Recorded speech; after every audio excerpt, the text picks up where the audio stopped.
Got this.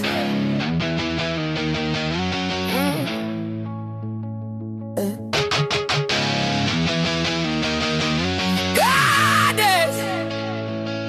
Got this. Oh, got this. Oh, got this. Got this after dark. Got this after dark. Got this out. Got this out. Got this out. Got this after. Yeah. Summon the shadows. Awaken, O three divine mothers of the night. Got this out. Got this out. Got this out. Got this out. Got this out. Got this out.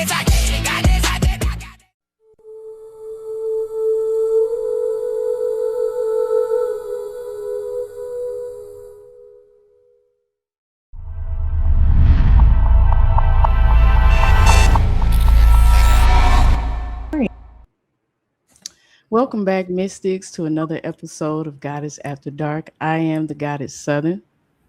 I'm the Goddess Mystic Light. And I am the Goddess Indigo.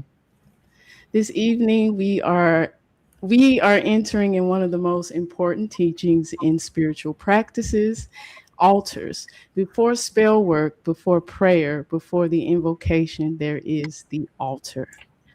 Okay? Many people think an altar is simply a beautiful collection of candles, crystals, and sacred objects. But an authentic altar is much more than decoration. It is a living power center. It is the place where intention becomes energy, where the visible meets the invisible, and where the sacred is invited into ordinary space. Across countless spiritual traditions, from ancient Kemet to indigenous practices, Hermetic teachings, Tantra, and modern mysticism, the altar has always served as a bridge between worlds. It is not merely something you build, it is something you cultivate. Every offering, every candle lit, every prayer spoken, every ritual performed gradually awakens the altar until it becomes a reservoir of spiritual force. Over time, it begins to hold your prayers, your devotions, your transformations, and even your relationship with the unseen. In many traditions, this ongoing relationship is understood to deepen the spiritual presence and associated with that space. In this segment, we're going to explore the architecture of sacred space from three powerful perspectives.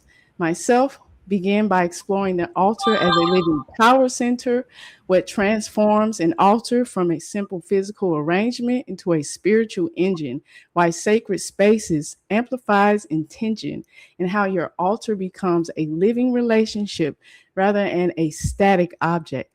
Then Sister Goddess Indigo will guide us into ancestor altars and spiritual remembrance, exploring how we honor those who came before us, cultivate ancestral connection with reverence, and create space dedicated to memory and wisdom and lineage.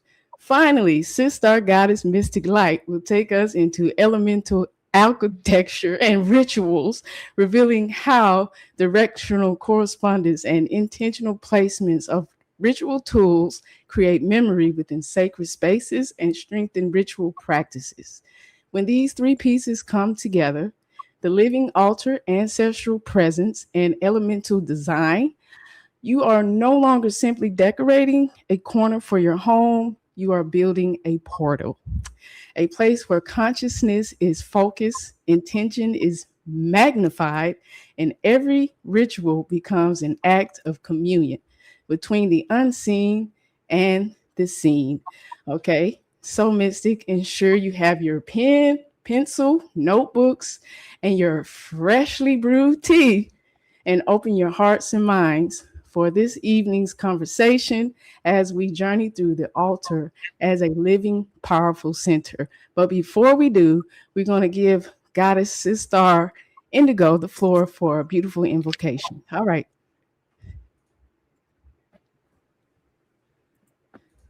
Okay. Hello, Mystics. Hello, Mystics. All right. So we're going to dedicate the show today to none other than our ancestors, both known and unknown. So when we do our invocation, as I explained in our last video about rituals, invocation is just an opportunity or invitation to bring in energy, right? And so instead of going with the deity today, we are going to go with our ancestors because our ancestors absolutely provide us with the energy that we need, what we request upon. Okay.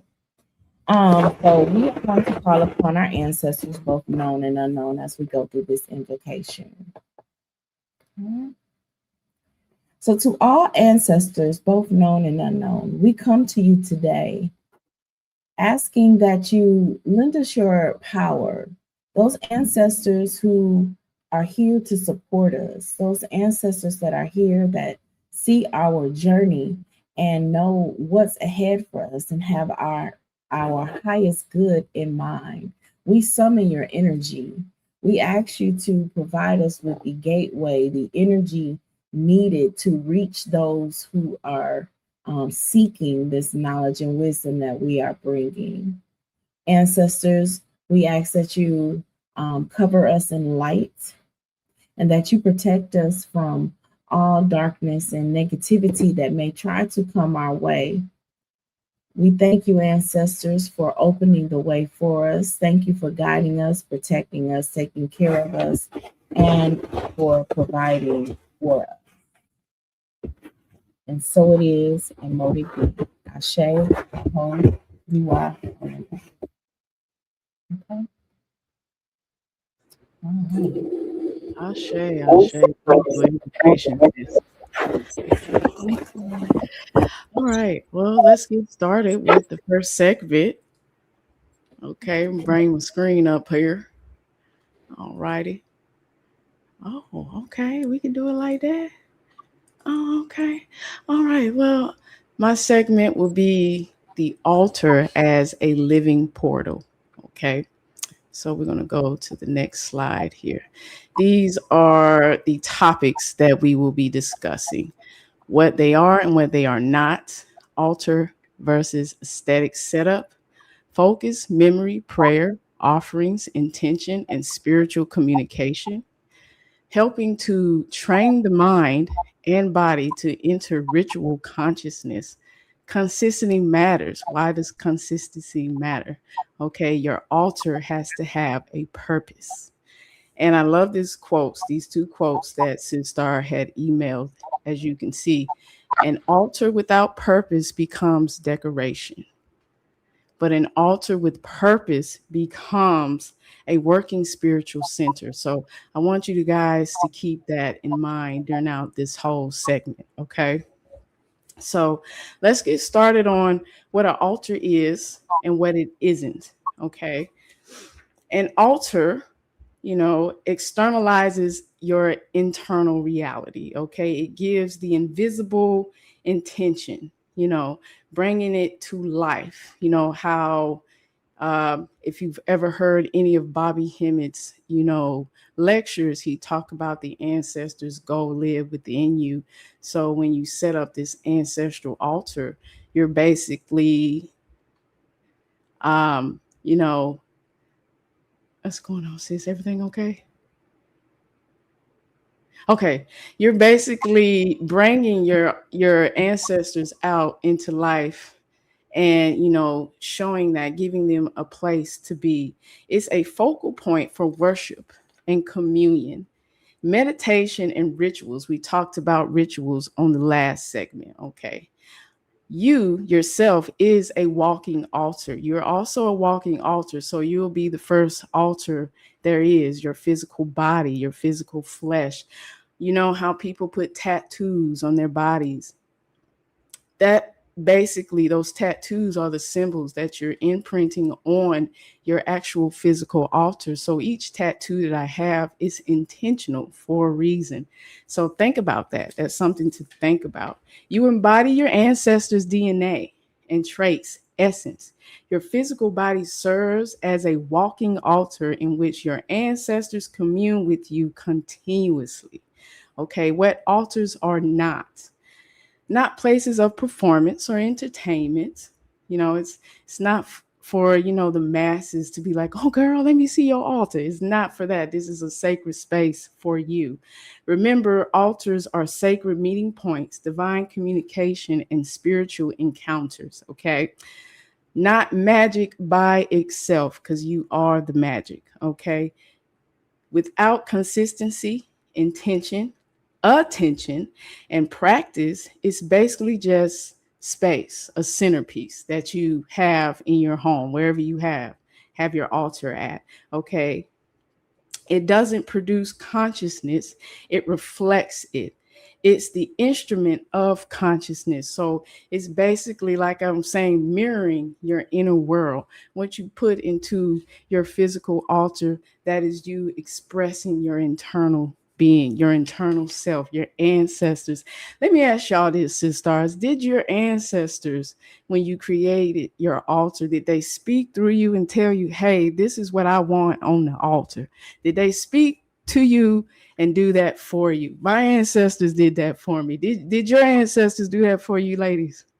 Oh yeah, Yes. absolutely. Absolutely. Yes. That's how it should be. Absolutely. That's how it should be. Yeah, and you Absolutely. definitely want to listen to that. There, that's you communicating with your ancestors. Was there something you wanted to add on to that, sister Indigo? No, no, no. I was gonna let you go with the flow. All right, But sister. yeah, absolutely. It's important that it the veneration is not a one way. You're opening a line of communication, but we'll get into that further as we go on. So I'm gonna let Dr. Okay. Dudley take it away. Okay. Ashe. All right. What else? It is not. It is not a vending machine. Okay. It is not a shortcut to escape life. You remember how we talked about that in rituals? People want to take that shortcut because, oh, I need this. This ritual is going to do this for me so I don't have to deal with it. It ain't that either. It ain't that either. Okay. You got to deal with the shit. Okay. It's not superstition. It's not decoration. They are interfaces between consciousness and intention. Okay. Your sacred space to commune with the unseen, conduct meditation and your own powerful rituals. That will be our bullet one, what they are and what they are not. Now we are on altars versus aesthetic setup. Okay. Society and social media, okay, have blurred the lines between creating a sacred place. Okay. Aesthetic setup is designed to be seen. Its primary purpose is for the visual experience, which one has to ask when they're conducting this visual experience. Does this look good? Does this match my room? Is this what this supposed to be? Is this the brand? Is this how this supposed to look? I gotta make sure I get these followers right. You know what I'm saying? That's what it's basically, saying. But altars accumulate meaning through repetition. Okay, build strong and solid relationship with the unseen, and you're gonna hear that a lot. The unseen as well as your internal power. The altar is not all of that. It's not for the world to see. This is your sacred space, like I had said earlier, a place where you return every rising to give gratitude, to become honest and one with self, remembering your values, conduct silence, mindfulness, and meditation. Practice your sacred rituals, connect with your ancestors. You can even have altars for any deities that you resonate with too as well. Connect with them as well. This is your one-on-one with the divine. Okay. One attracts the eye while the other entrains and trains the soul. Aesthetics collect objects. Altars collect moments. Aesthetics is static. Altars, they evolve. Okay. Aesthetics is curated. Altars are relived. They reveal truth. Okay. Aesthetic seeks coherence. Altars hold paradoxes. Aesthetics is often about identity, while altars are about transformation. Okay, that will be our bullet for altars versus aesthetics. Okay, now let's talk about focus, memory, prayer, offerings, intention, and spiritual communication. Okay, this is where altar moves beyond an object and becomes a living portal. This is where consciousness is intentionally shaped, a place of focus. Everything begins with your ability to keep your focus and attention. Where your attention goes, your inner power flows. Okay? Your brain is constantly assigning the important things that you conduct throughout your life. When you repeatedly return to your sacred space with the sole intentions of contemplation, gratitude, or meditation, your nervous system begins to remember, this is my sacred space. This is associated for connection with my internal power.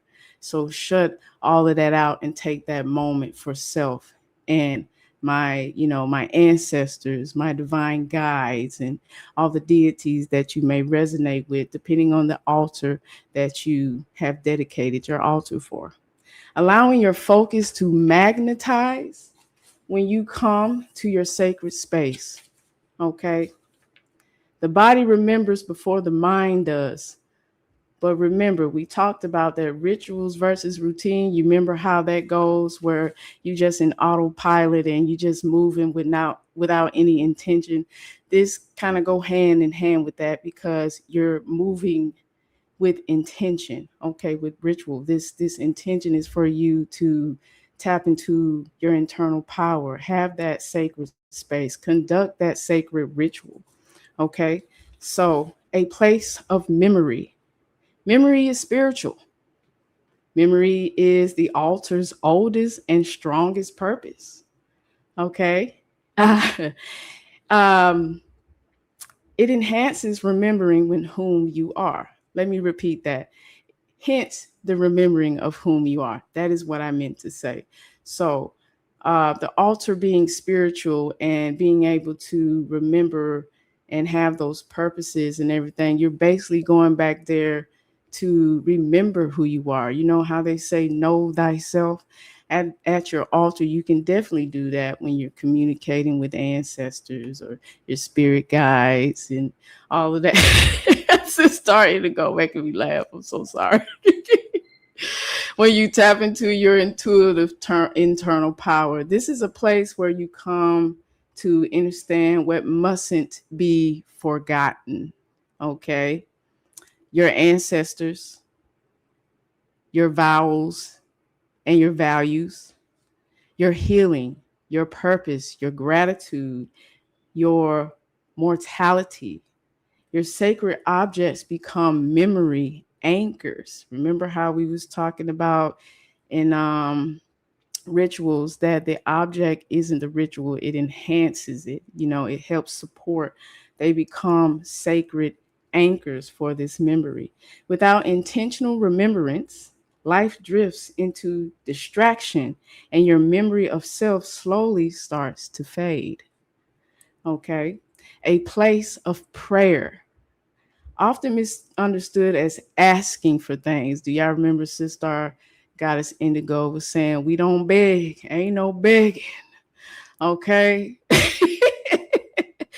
Prayer can be showing gratitude, connection, praise, internal listening, confessions, contemplation, surrendering, wandering, silence, embracing the moment, and cultivating authentic power and wisdom. It's less about speaking beautifully and more about being inwardly available, be in the presence, be in the now. Okay. A place of offering. Offering cultivates gratitude, generosity, uh, reciprocation, humility, and participation. We talked about being participant in our last segment. with rituals. So this is part of your participation in that, in all of that. Okay, offerings increase your bond and relationship with your ancestors, and including your internal self as well. Any deities that you may be guided to, whatever altar that you have built, because many people have many altars for many reasons, and maybe working with or even internal God self. So basically I just said that. So you're getting close and having a deep connection with your internal self and all that you are connected with spiritually, okay? On the other side, as one would say, or the unseen. Okay, offerings come in many forms: flowers, incense, food, wine, songs or music, water, labor, service, vows, acts of charity.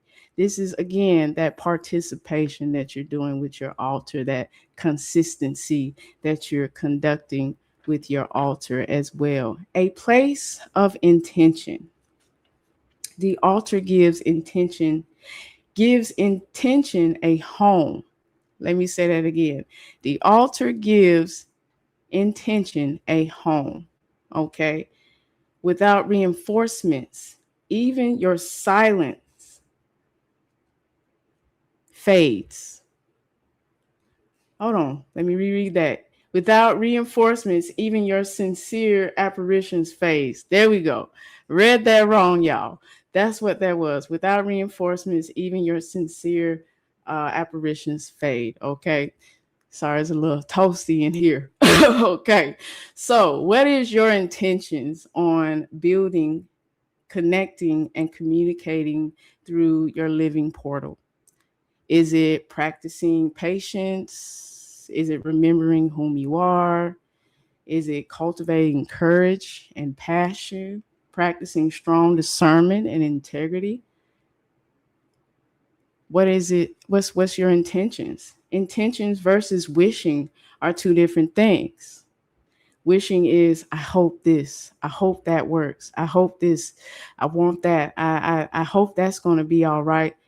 But intention is, I command, I commit, I know. So the altar helps to bridge the apparition and action. Okay. A place of spiritual communication. This gets misunderstood as hearing supernatural voices. Although, it may be possible. I'm not going to say it ain't possible. Anything is possible, but I do want to make it clear that's not always the case. Communication can be listening, strong discernment, inner clarity, moral reflection, symbolic insight, sacred reading, meditation, and contemplation. Healthy spiritual communication is reciprocal.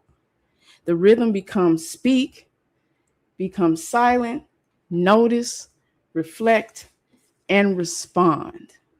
The altar creates conditions for receptivity. This where you commune with God, you conversating with your deeper self and actively participating. How altars help train the mind and body to enter ritual consciousness. Okay. So the altar is a training device. It helps the mind and body enter a state called ritual consciousness. Okay. This is a mode of awareness distinct from ordinary tasks of thinking, ordinary type of thinking, basically. So you enter into a different form of thinking beyond just regular mundane thinking, doing regular mundane things. Okay. I like to call this a sort of a form of cognitive reframing. Okay. Ritual consciousness is goal directed consciousness, a movement from productivity to presence. The altar provides transitions, that helps you through your transitional phases. Purposes use intentional focus, purposeful use, intentional focus, and deliberate actions with specific desired outcomes. Okay, so that's basically the portion of how altars help train the body. Okay, say for example, when you're cooking a gourmet meal, this is that goal directed consciousness that we're talking about. You have a thought of creating a gourmet meal, you already see the ingredients in your head, and your goal is to create this gourmet meal. You get all the ingredients that you need, bada boom, bada bing, boom, you have your gourmet meal. Or creating artistic masterpiece. You see the artistic masterpiece, you get the tools needed. The goal is to create that masterpiece that you see up here and bring it into the physical world, and you master that goal by allowing yourself the time, the space, and just being in the flow, your own ebb and flow. Okay. Sensory anchoring. Okay. These are other things that help the mind and body with the altars. Sensory anchoring, that will be incense, sounds, visuals. Visuals include signs and symbols.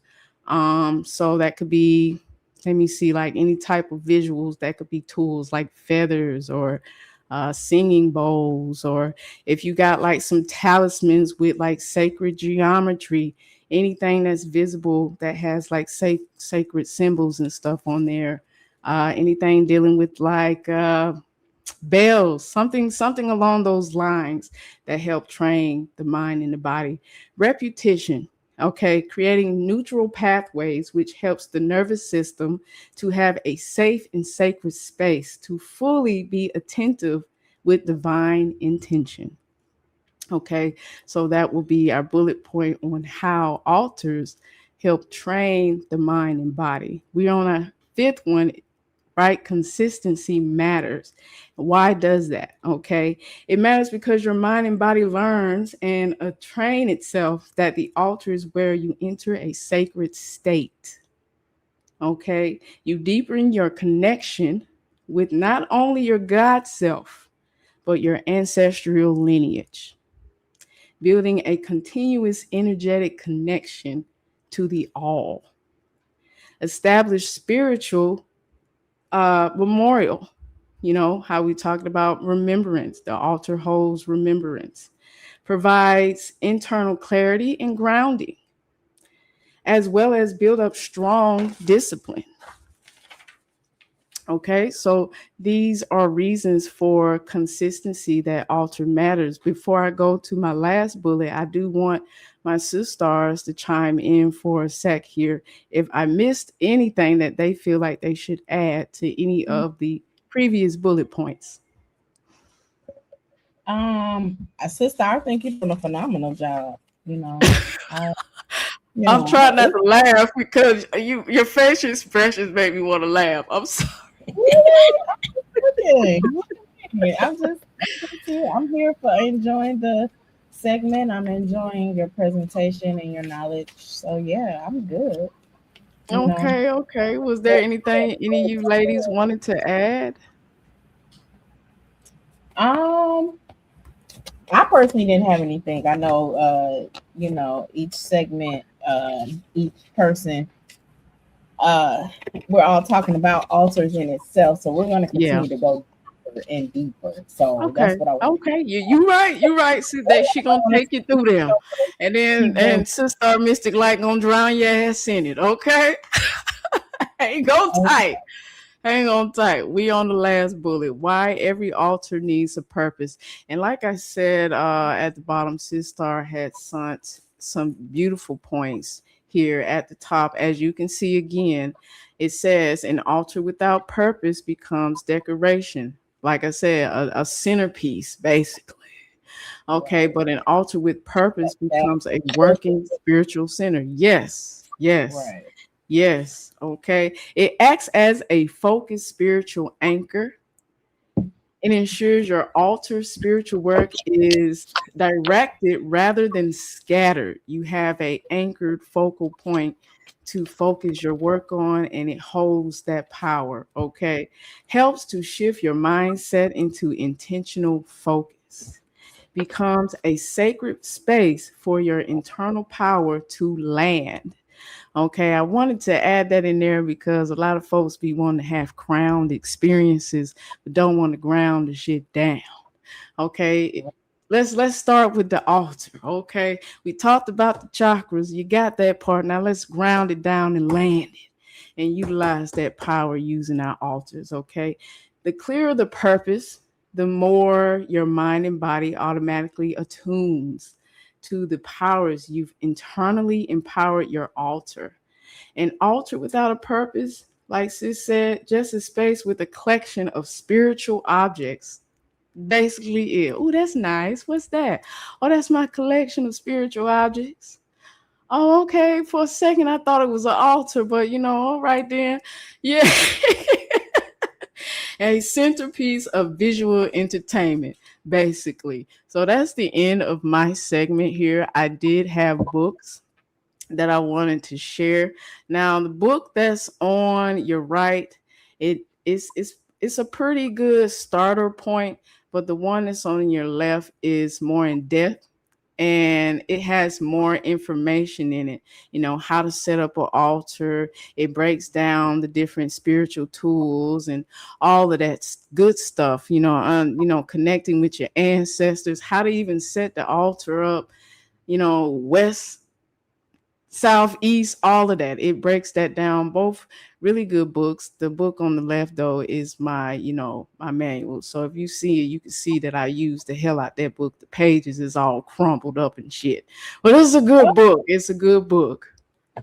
But Yes, I'm a done great, with my what you great say. minds. I was just saying, great minds think alike because those are two of the books. I have a third one, but those are two of the books that I utilized as well. And so y'all getting a sneak preview. So that basically saying those are some really good books to help Yes. you with the altar work. Oh yes. All right. Now it's Sister Indigo. Um, okay. So actually, we're gonna switch it up just a little bit, y'all. We're gonna switch it up. We are gonna let Goddess Mystic Light go first because she got to get out of here.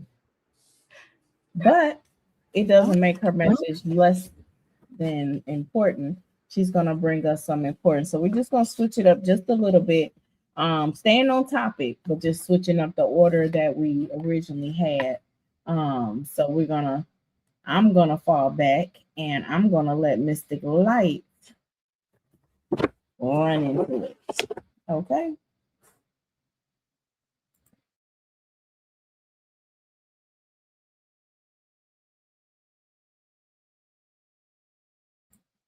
You gotta come off of mute. You on mute. And I'm just talking. Okay. Mystics. Listen, we are up to elemental architecture and ritual layout, building a sacred altar with purpose. Now the altar has to be made with purpose. Okay. You're building a sacred altar with purpose. Now, what is the elemental architectures? So the elemental architectures are the intentional design of sacred altar. Every item is placed with purpose. The altar reflects your spiritual intentions. It becomes a sacred meeting place for prayer, meditation, and reflection. So your altar is a visual expression of your inner spiritual landscape. Okay? Now, it's important to know the four sacred elements that is important to go with the altar, which is fire. Fire. What represents that fire? We're talking about candles, your passion, transformation, divine inspiration. That is the fire that you put on this altar, into this altar. And then another element would be water. Now, the bowl of water, it goes with healing, intuition, and emotional balance. The other element is earth. Now, when we're dealing with the earth, we want to add our stones, crystals, herbs, salt.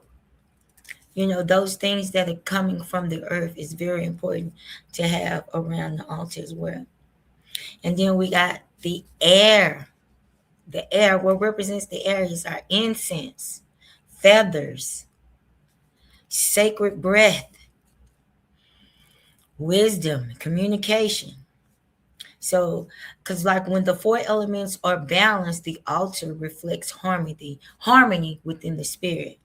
So that's why it's important to have all of the elements: the air, incense, feather, your fire, flame. The flame, it deals with transformation. And the water, you have to have something for energies to travel through, because everything is vibration. Now, when you are setting up your altar to do just to have your manifestations, or for healing, or for bringing in things that you are needing, it's good to do written petitions. You can also add personal symbols and sacred intentions. Always put things on there that matter. Like, don't just clutter your altar. Your altar every item should have a purpose. So when the four elements, I'm going to say this again, when the four elements are balanced, the altar reflects harmony with the spirit. So it is important to have all the elements. And also place only what supports your intention, because each object carries symbolic meaning. Your altar reflects your spiritual journey. So you must keep this space uncluttered and focused. So directional placements and sacred tools are necessary. And while less can be more, it reduces distractions, it strengthens your intention, it creates energetic clarity, and it encourages mindful practice. So a meaningful altar is built with intentions, not accumulation, not just putting things on there because, hey, this is cute. Like Southern Goddess said, no, it must have a purpose. Now, activating your altar, you must set clear intentions. Light your candle, say a prayer or an affirmation, sit in meditation, and you always express gratitude. It's important also to keep your altar spiritually clean. So you got to dust it, refresh the water, replace old herbs and offerings, remove completed petitions. Don't just leave all your petitions laying around. Clean them up, burn them, send them on up into the air, into the smoke. Remove, like I said, remove completed petition and cleanse with incense, prayer, or sound. That's where that sound comes, your sound bowls or your chimes, whatever the instrument of your choice. You should always thank the divine, your ancestors or spirits. Make sure that when you do light this candle, you paying attention to it, because the candle is going to give you a lot of your answers. So you got to pay attention to your candle. You got to pay attention to how it burns. Pay attention to even the way it burns, the lighting of it. If there's a blue flame or orange flame or yellow flame, or all three, all of those are necessary in reading the candle and understanding the altar. Also pay attention to your water, because that water will deplete. If it depletes fast, your energy is Yes, they active like a motherfucker. They active, they thirsty. They say, hey. But you must always, especially when that liquor be gone. When that liquor be gone, you know. Well, that liquor be gone, honey, because they will tell you what liquor they like and what they Uh-huh. don't. Okay, So quick. I mean to interrupt you. Go ahead, goddess. go you can go to that next slide. Let's see. So your altar is a map of intention. As we said again, it's a map of intention. So it's your sacred space. It's not like Southern Goddess said. It's not for you to just be like, oh, my altar. Everybody come see my altar. No, this is your sacred space. Every item holds a place. So with that being said, because setting up the altar, understanding the candles, understanding why the water is all elements are necessary, because everything is vibration, everything has energy, and everything works together. So you can't just have an altar with a candle, and we need the other. You have to bring all of it in. Now, I'm not saying you can't meditate. You can meditate with the candle. When it comes to building your altar, all of the elements are necessary, because we're bringing all of the elements together to manifest and to bring forth or to send out. Because we can send out some stuff too. Your ancestors, you can, hey, with your altar, you can call and say, hey, I can't even, I don't even want to put my hands on these folks. So get them, y'all. No. No, but your altar is your sacred. It's almost like your backups, your spiritual gang. These your goons. You call that your goons, but you have to have your sacred space set up for your goons to come. It's like a giant phone, basically. The Yeah, portal. You go the just portal. you ain't even gotta, dial a number. You just Hey, eh, make sure you set up their space and they coming. They coming. But understanding your altar and making sure that your all your tools are there are very, very necessary. Is there another slide? That my last slide. So we did. Oh, I'm activating your altar. So we talked about how to activate your altar.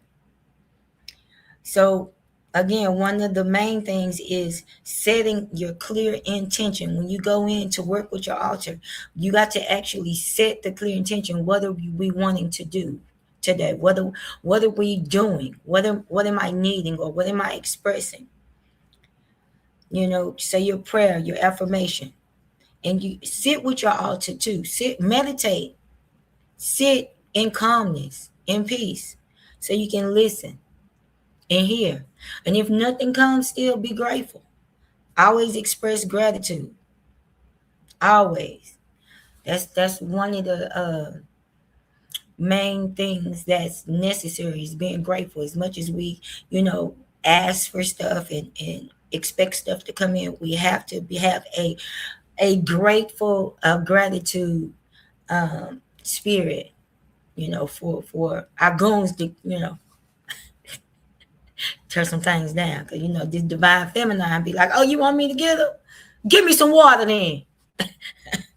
Give me a shot. And I tell it, what you want me to? So you definitely got to know, you got to set clear intention. Or you might just need a financial increase. You get the divine goddess, go and ask for that financial increase. She might just ask you for some honey and a yellow flower. But you have to have the altar set up properly so that you can activate and work with your ancestors. Does Goddess Mystic Light, I mean Goddess Southern or Indigo, y'all, do you have anything you want to chime in on about that? no, Uh, sister, you said it all. Basically, I'm over here cracking up because I love how you speak and everything. So I love it, sis. But you said it all. You said yeah, the Goon Squad. Okay. All Yeah, right, that's what I'm talking about. Because they will come through, honey. they I know will. I called in the goon squad, being in my ego, in my lower self, being emotional over something. When I say them jokers came through, I had to I had to be like, wait, hold up. I didn't mean like Yeah. that. Yeah, Yeah. right. You gotta specify, sis. You do. You You know we do. ready. We know you don't get in much static, but if you do, we here for you. You know. Hey, boo So boo. Now, right. They were like, hey, boo boo, you ready? Because it because was funny because I remember I told the goddesses this happened during the winter solstice, and I was doing some heavy work on myself and upgrading and things I was going through. And I had a little situation, and I had just started a chakra candle I was working on myself with. And it was going, it was halfway through. I'm talking about burning clear, everything was good. And I had that situation, and I was out and about, and I called in the goons. When I came home, when I tell y'all, that candle was black. When I say they came through, they will I was come through. that, and I was like, "Whoa, wait, hold up, maybe we not want to do it like that. Wait a minute." That and that's The world for that candle even turn like that. The glass, the upper half that was super clear when I left that day was black. Like they was was like, oof, They were like, this is, hey, she calling. Load it pull up. up. so. Let's And I did. And I called on specifically, and I admit I was in that energy, and I called on. I called on the goons, and when I say baby, they was like, yes, did yeah, we you heard ring? somebody. Skirt, You skirt. so and so. Do I have another slide? Is that my last slide? That's your last one. Okay. And so, with that being said, talking about this candle, because one of the question was what is uh, the tool that I think is most important to understand on the altar? Is that right? Hmm? That's one of the one of the questions is what tool should you really understand from my perspective that goes on the altar, and my answer is the candle. Get in tune with that candle, know the candle, know how to work the candle. That's one of the elements on your altar that is very important for you to know, because like Goddess Indigo said, when that candle go black and you be like, wait a minute, why on that, what's that coming from? Yeah, you that means it's some stuff that showed up, and a fight go with it. Look, And don't act surprised either, you because you don't ain't. ask because and it works so mysteriously, like Yeah, I what's going used to on, sit man? candles in my doorway, and Mm. I could come home at 2 3 days the candle. And oh, let's reference the 7 day candle too, they're so amazing. Mhm. But white candle, 7 day, it's just out to clear the energy or take on energy that is no that doesn't supposed to be, first of all, because you can set your intention to show negative energy showing up in your space, what you said it for. So long story short, I had a sister-in-law who stayed with me for a couple of weeks. So I set my candle, I do my regular routine day. I come back home. 3 days the candle was clear. No Okay. burning, just clear. Because you don't turn the candle off, right? The 7 day. No. It's clear, clean. That fourth day I came and I went to her. I said, so what happened here today? She said, what do you mean? I said, well, something had to happen here. Did something take Yeah. place here? Well, me and my boyfriend, we got into it. I said, was he here? Yeah, he was here. I said, okay. She was like, how you know? And I told her, because my candle up here got all this black on it. And Mm. it didn't show up until you showed up. Okay. Mm. Mm. that negative energy. That negative energy. So, after that, I was called the witch. And I was like, well, just Okay witchcraft then. am I using? That witchcraft am I using? The candle. Oh, Right. I'll I be love it. there. All right. If you Yeah, say so. I'm using all my crafts, okay? As the witch It's craft. funny that they said that after you pointed out that their energy was off. Oh, yeah. Okay. So that's why I say understanding your candles and understanding that would be my answer, for that question. Understanding that, and then understanding the different colors of candles as well. Mm-hmm. That matters as well because they are all represent a different vibration. Mm-hmm. Absolutely. Wait until we get into it. It'll be in this series. Wait until we get into that candle magic. It's gonna be fire. It It's It gonna is. be sure fire, is. you It know, So sure is. fire. So yeah, we'll definitely get into all the colors. That's gonna be amazing. So it's gonna be It amazing. is. It is. I'm excited. So that's on that. On how to set up your altar and activating your altar and understanding the elemental architectures and ritual layouts. And now we're gonna shift it on over to the goddess Indigo. hey, Whoo! Hey! hey y'all, hey y'all. We are here. We are here. All right. I didn't want to. I know soon, Mystic, Goddess Mystic, you have to dip out, right? You have a prior engagement. So if you wanted to say something to the Mystics before you leave, that way, while I'm in the middle of my set, you won't have to be like, you'll give you opportunity to address everyone. Okay, well, mystics, I will have to step out.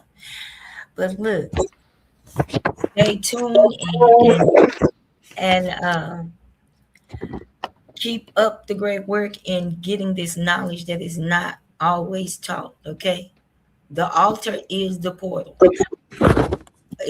Mystics, the altar is the portal. So understanding the altar is very, very necessary. And Mm, until next time, Mystic Light, I'll see you guys. all right. Peace. Peace to Mystic Light. Peace. Have a good Trying one, to get sister. hi, sister. All right. So, hey, y'all. We are going to keep it rolling. We're going to keep it rolling. And then we're going to go a little deeper now. We was already deep. So I hope y'all got y'all snorkel. I hope y'all got y'all goggles on and y'all so we about to get into it. We about to get into it. So now that the goddess Southern and the goddess Mystic Light laid out some foundation for what an altar is and why sacred space matters, activation. I want to bring us into one specific form of altar work.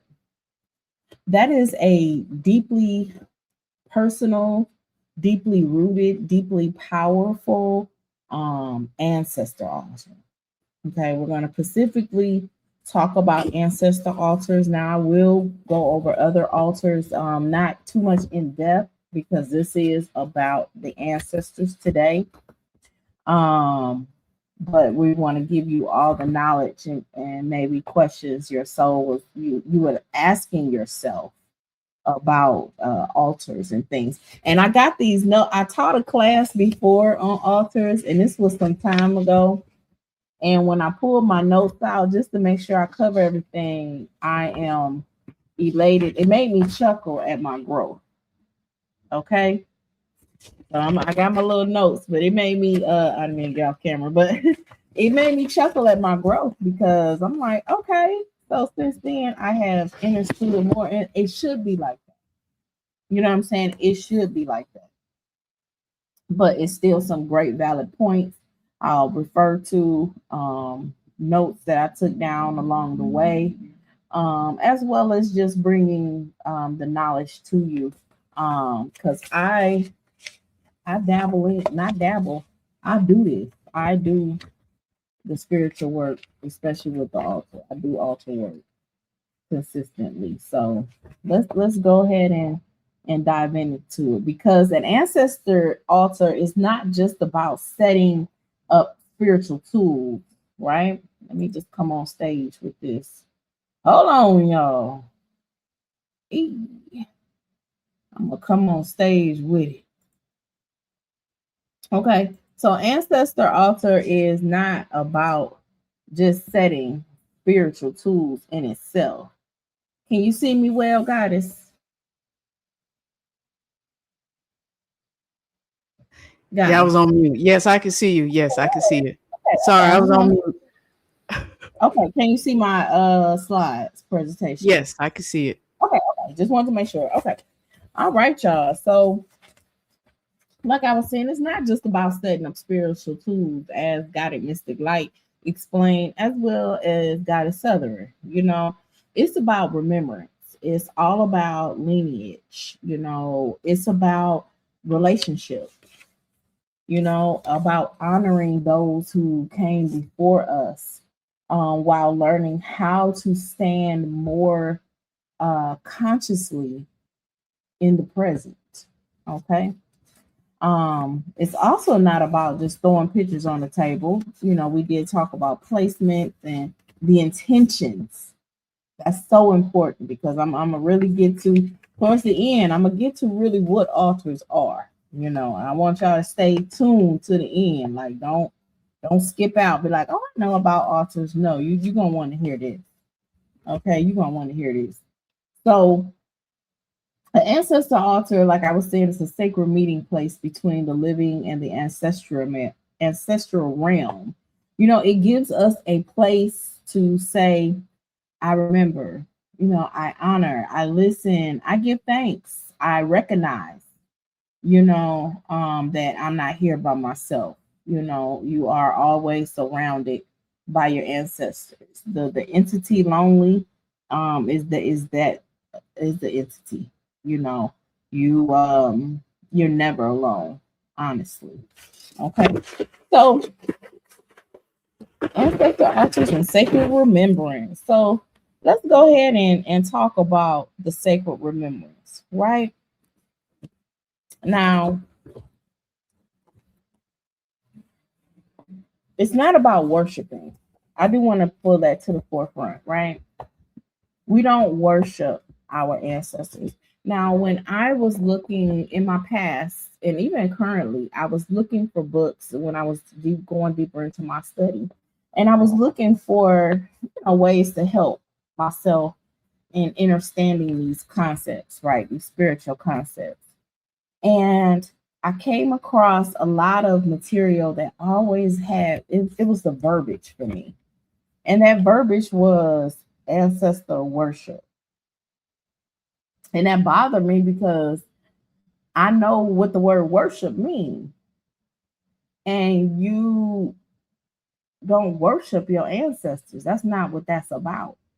You know, and I feel that we need to refrain from, you know, like, just like you're intentional on what you put onto your altar, you need to be intentional on your wording as well, and intentional on how you are stating out of your mouth what you're doing. And it's not a worship, right? I just want to make that clear. So out of all the altars, the ancestor one is going to be the most sacred, the one that connects you, the one that allows you to do this this deeper work. It's where you can establish your own voice. You know, it also allows that line of communication to be open. So let's go deeper. All right. So why does ancestor matter? Right? Why does it even matter? Well, let's talk about it. All right. So it's connecting with your roots, right? It's connecting with that other side, the spirit world, the unseen. It matters because it's a place where you can heal generational trauma, right? It's a line for you to get guidance here in your in the waking world. That's because that's what they call it. Because I do want to make no mistake about it, so that one can understand the spirit world and the waking world go hand in hand. You can absolutely not have the waking world without the spirit world, nor can you have the spirit world without the waking world, right? That's that as above, so below. Absolutely, absolutely, and it's also the duality of it as well.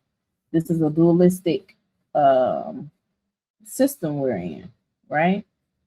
And you have to. It's all about balance. The nature itself is balance, even though you may not be balanced. Nature is, and so the system is naturally balanced by having both sides, right? Just like you have a light and a dark, a high and a low, right? Okay. So when we talk about how why the ancestors matter in itself, they help us to restore our identity, right? And our spiritual grounding. They strengthen our dreams, our intuition, the protection. And like I mentioned, when you want to heal generational trauma, it's family healing that is done through the ancestors. Your family may have been in karmic cycles or cycles, negative cycles for some time. I'm talking about it could have been 50, 60, 70 years. But here you are coming in on this new cycle that we are on as a whole. And you are what they call generational curse breaker, right? You are the one that come in with your mindset of being open and now honoring your ancestors. Think about how a lot of us grew up like in church, right?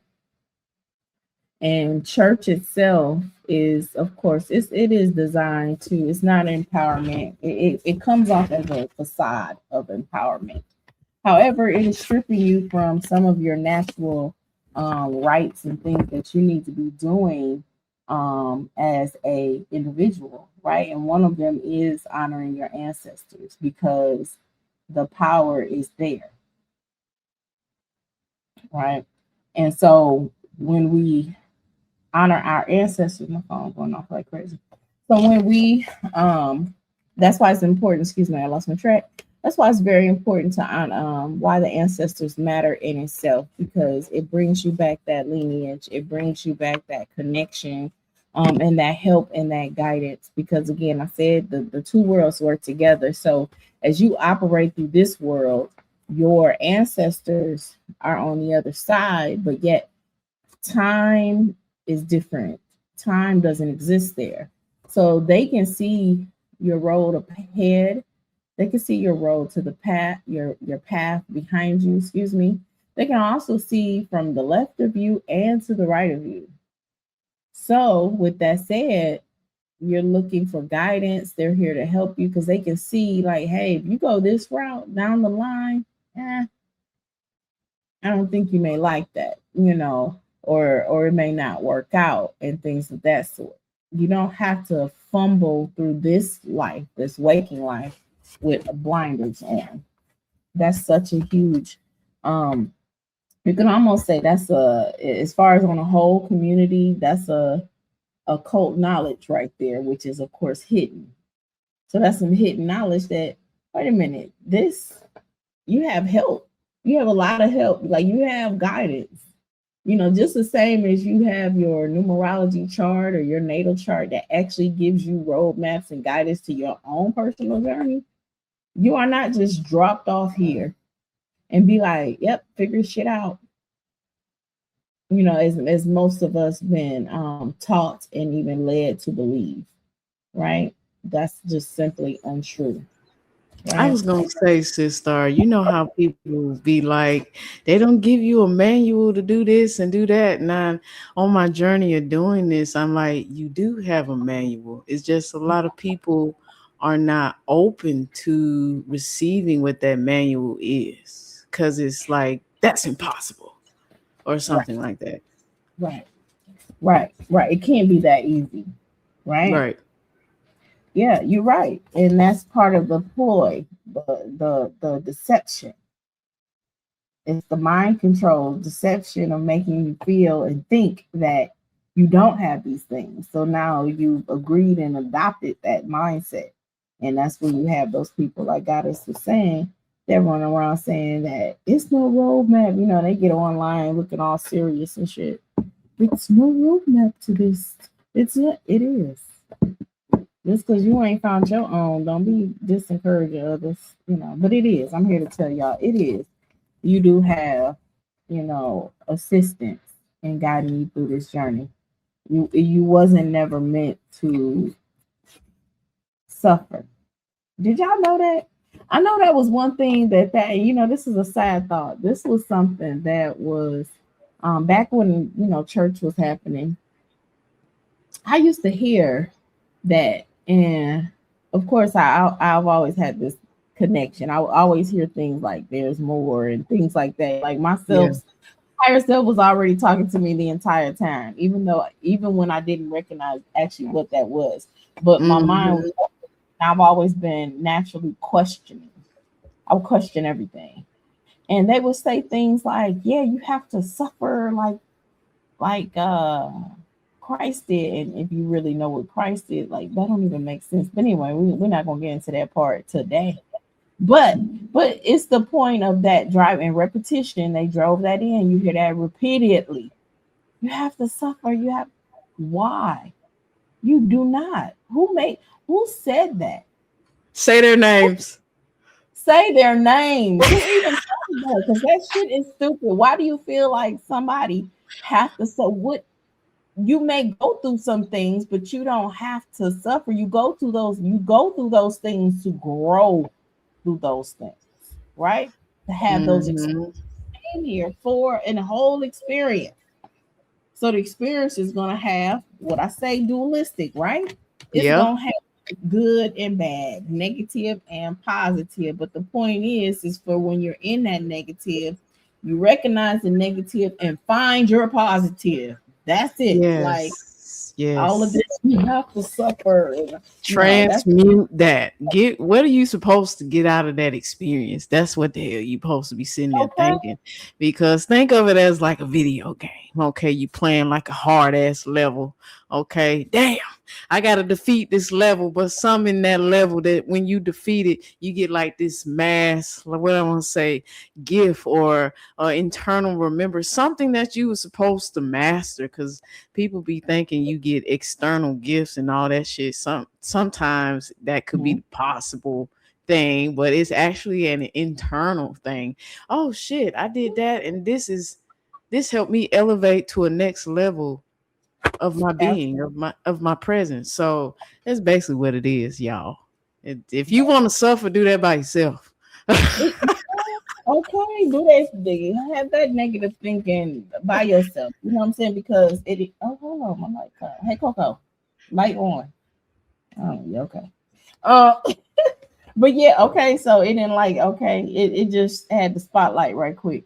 But Yeah. yeah, that negativity like by yourself. You know, until you can absolutely get yourself out of that thinking.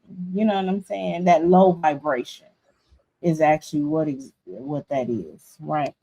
Because those say their names, those that put certain systems in place to usurp your energy knows the power of negative thought and how it affects your vibration.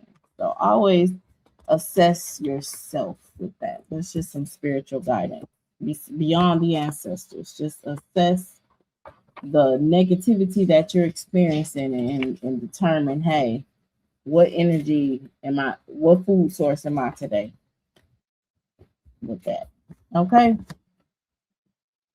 So here, ancestors also matter because, again, the spirit world is the dream world. Did y'all know that? When you I go knew to that too. dream, when you go to rest, thank you. You know, Sister knows. Ain't this a beautiful image? Beautiful. It is. I was just saying back, oh, that's so pretty. And I want to say this too, sis. A lot of my communication with my ancestors be in the dream world. So Yeah, mine too. Mine too. So let's talk about that. Let's talk about that because that's a big way that they are speaking to you before you even do the altar work. You didn't know that you are being led and spoken to from your ancestors, your spirit guides, yourself. You know, that's why she's sitting here with the third eye, golden third eye is her higher self. She's creating, she's going in, she's in that dream world itself. You know, you can also do work in the astral realm and breaking curses and chains. I don't like to use the word curse. Let's just clear cut cancel delete that. Chains, but breaking chains and things um that has been holding you back as well as your lineage. You know, because a lot of things that we are carrying comes from, you know, generational lines, and it's not even yours. So that's why it's important to dive into and get to the bottom of your pain, get to the bottom of the dysfunction, right? Determine, hey, is this a lineage line? You know, as they're lined up here, that's so beautiful. You got the grandma at the end and all the way down to the I'm youngest. gonna make this an animation. You just wait. Boy, I know you gonna tear it up. Okay. But yeah, assess the pain, assess the dysfunction. You know, you see a pattern in your family or your life, assess that. Start asking those questions, even in your dream state. Ask it out loud because they still listening. You know, start when you start doing your altar work. Ask those questions so you can start making those changes and be the generational breaker that you are. You know, because you're not recognizing these things for no reason. It's not meant to notice it and then just dismiss it. Okay, that's not what it's for. And also your intuition. That's your guidance, your inner guidance. That can be coming from, of course, yourself, your ancestors, your spirit guide, right? So let's get into who are ancestors.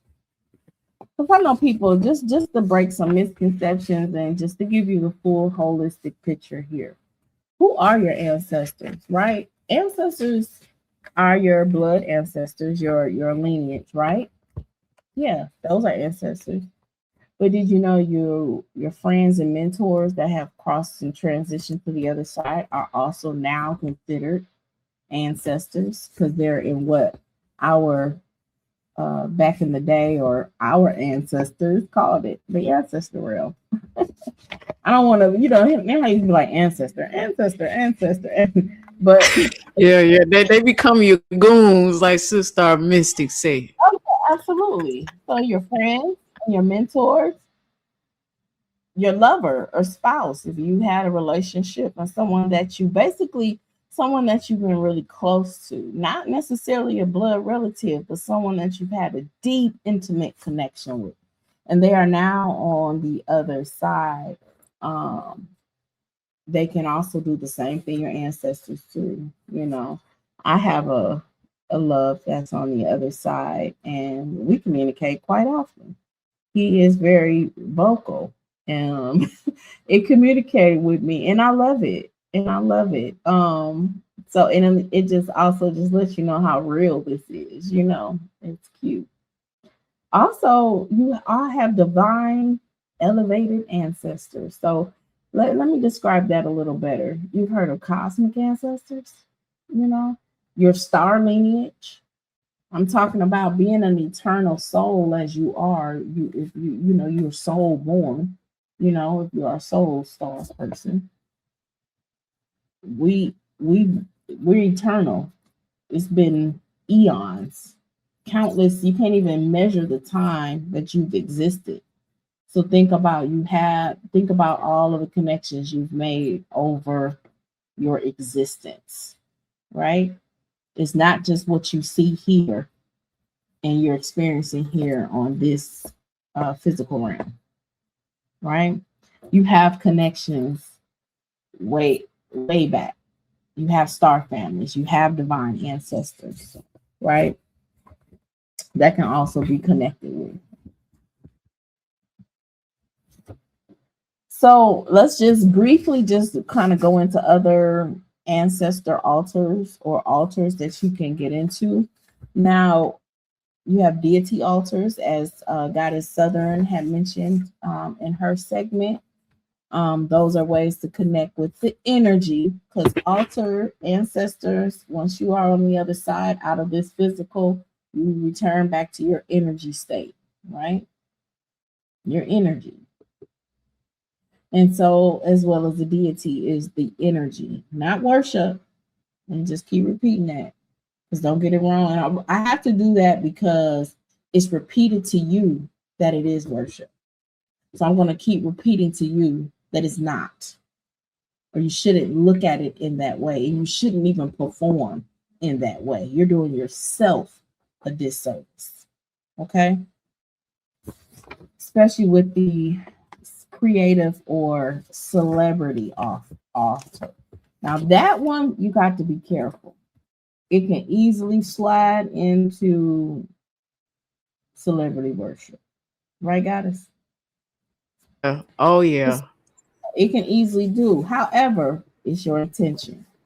So say for instance, this young lady here is a musician and she's channeling one of her favorite musicians that is in the spirit world and channeling that energy. That's how you use that. You're not worshiping that person. That person is not any greater than you or anything. You're channeling that energy for your own creative purpose, right? For whatever you need to do. Right? So when speaking about altars itself, they can, like I said, showing you here that they can definitely expand, right? And beyond just the ancestor altar. But let's keep going here, because your altar is the portal. You know that, right? And guess what it's a portal for? You. It's a portal for communication, right? That back and that flow energy back and forth. You know, it is the spiritual function of the ancestor altar is a meeting place, right? A direct energy line between the waking world and the spirit world. So the ancestor altar creates a focal point, right? At that point, you're creating a spiritual focal point, something that you can focus upon in the physical, because you are in the physical. A lot of times we need physical things in order to drive the point home, or basically to speak to our own subconscious, like symbols, right? So the altar is a huge ass symbol. It's a huge ass symbol to your subconscious in itself. It gives the person or the practitioner a place to speak, to offer, to listen, to ask questions, you know, even to meditate, you know, so you can hear the responses if that's what you're looking for, you know, or just hearing, meditating and hearing the guidance, period, right? Slow it down. Listen to me, slow it down, right? Not everyone knows naturally how to tap in, right? So using an altar is a good way to tap into that communication. Some of us or some practitioners that do know how to hear communication outside of an altar, that's great. That's good. You know, you've tapped into your gifts and abilities, you know. I know how to do that as well. However, for those that have not tapped into that gift, your ancestor altar is your start, right? It is one of the most, it's an easy door, right?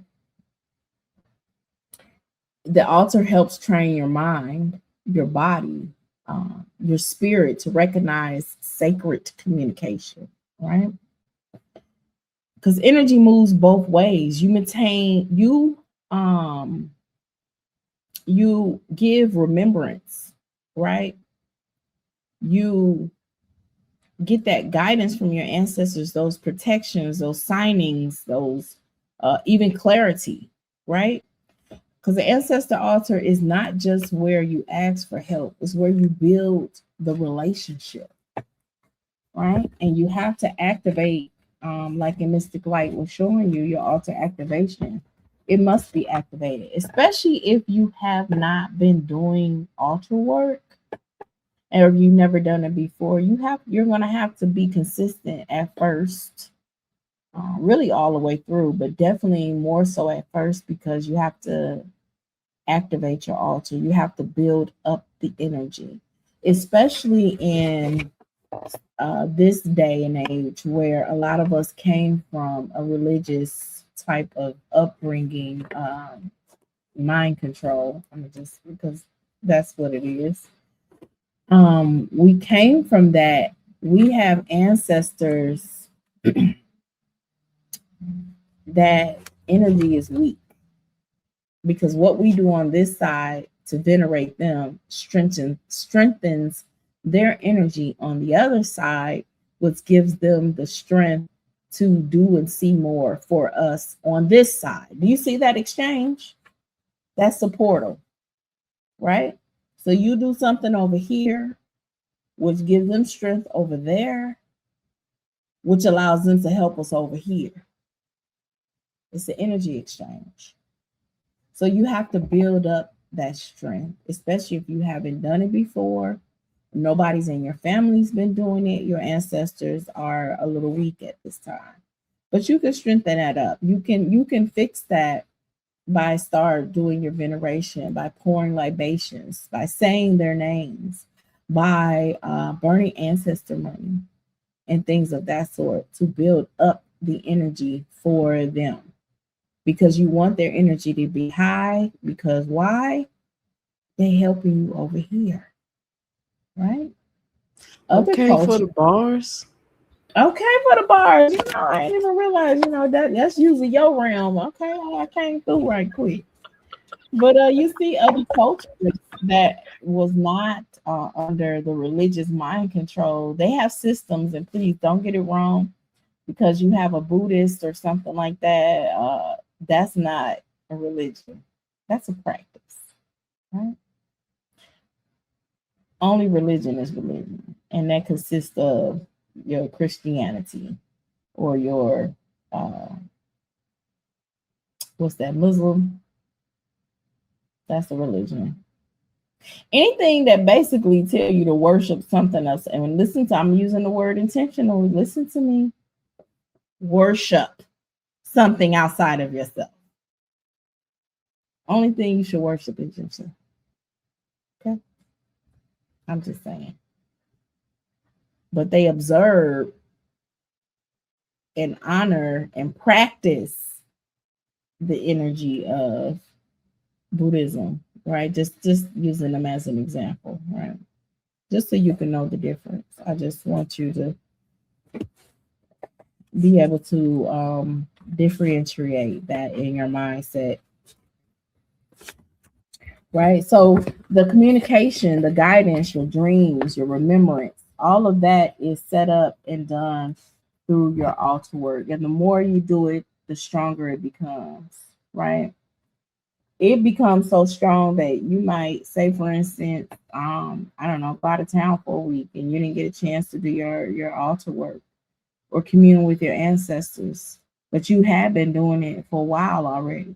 You know, a year, 2 years, 3 years, 4 years. Oh, they strong, baby.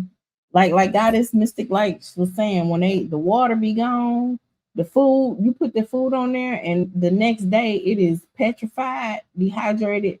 The liquor is gone. Your altar is active. If your flame on your candle is Telling you, jumping around, your altar is active. Okay, it is like a active. motherfucker. Okay, that's your spirit, that's the energy, and it's there, and it's excited to be there. I'm glad to be here. Right. Thank God for being here.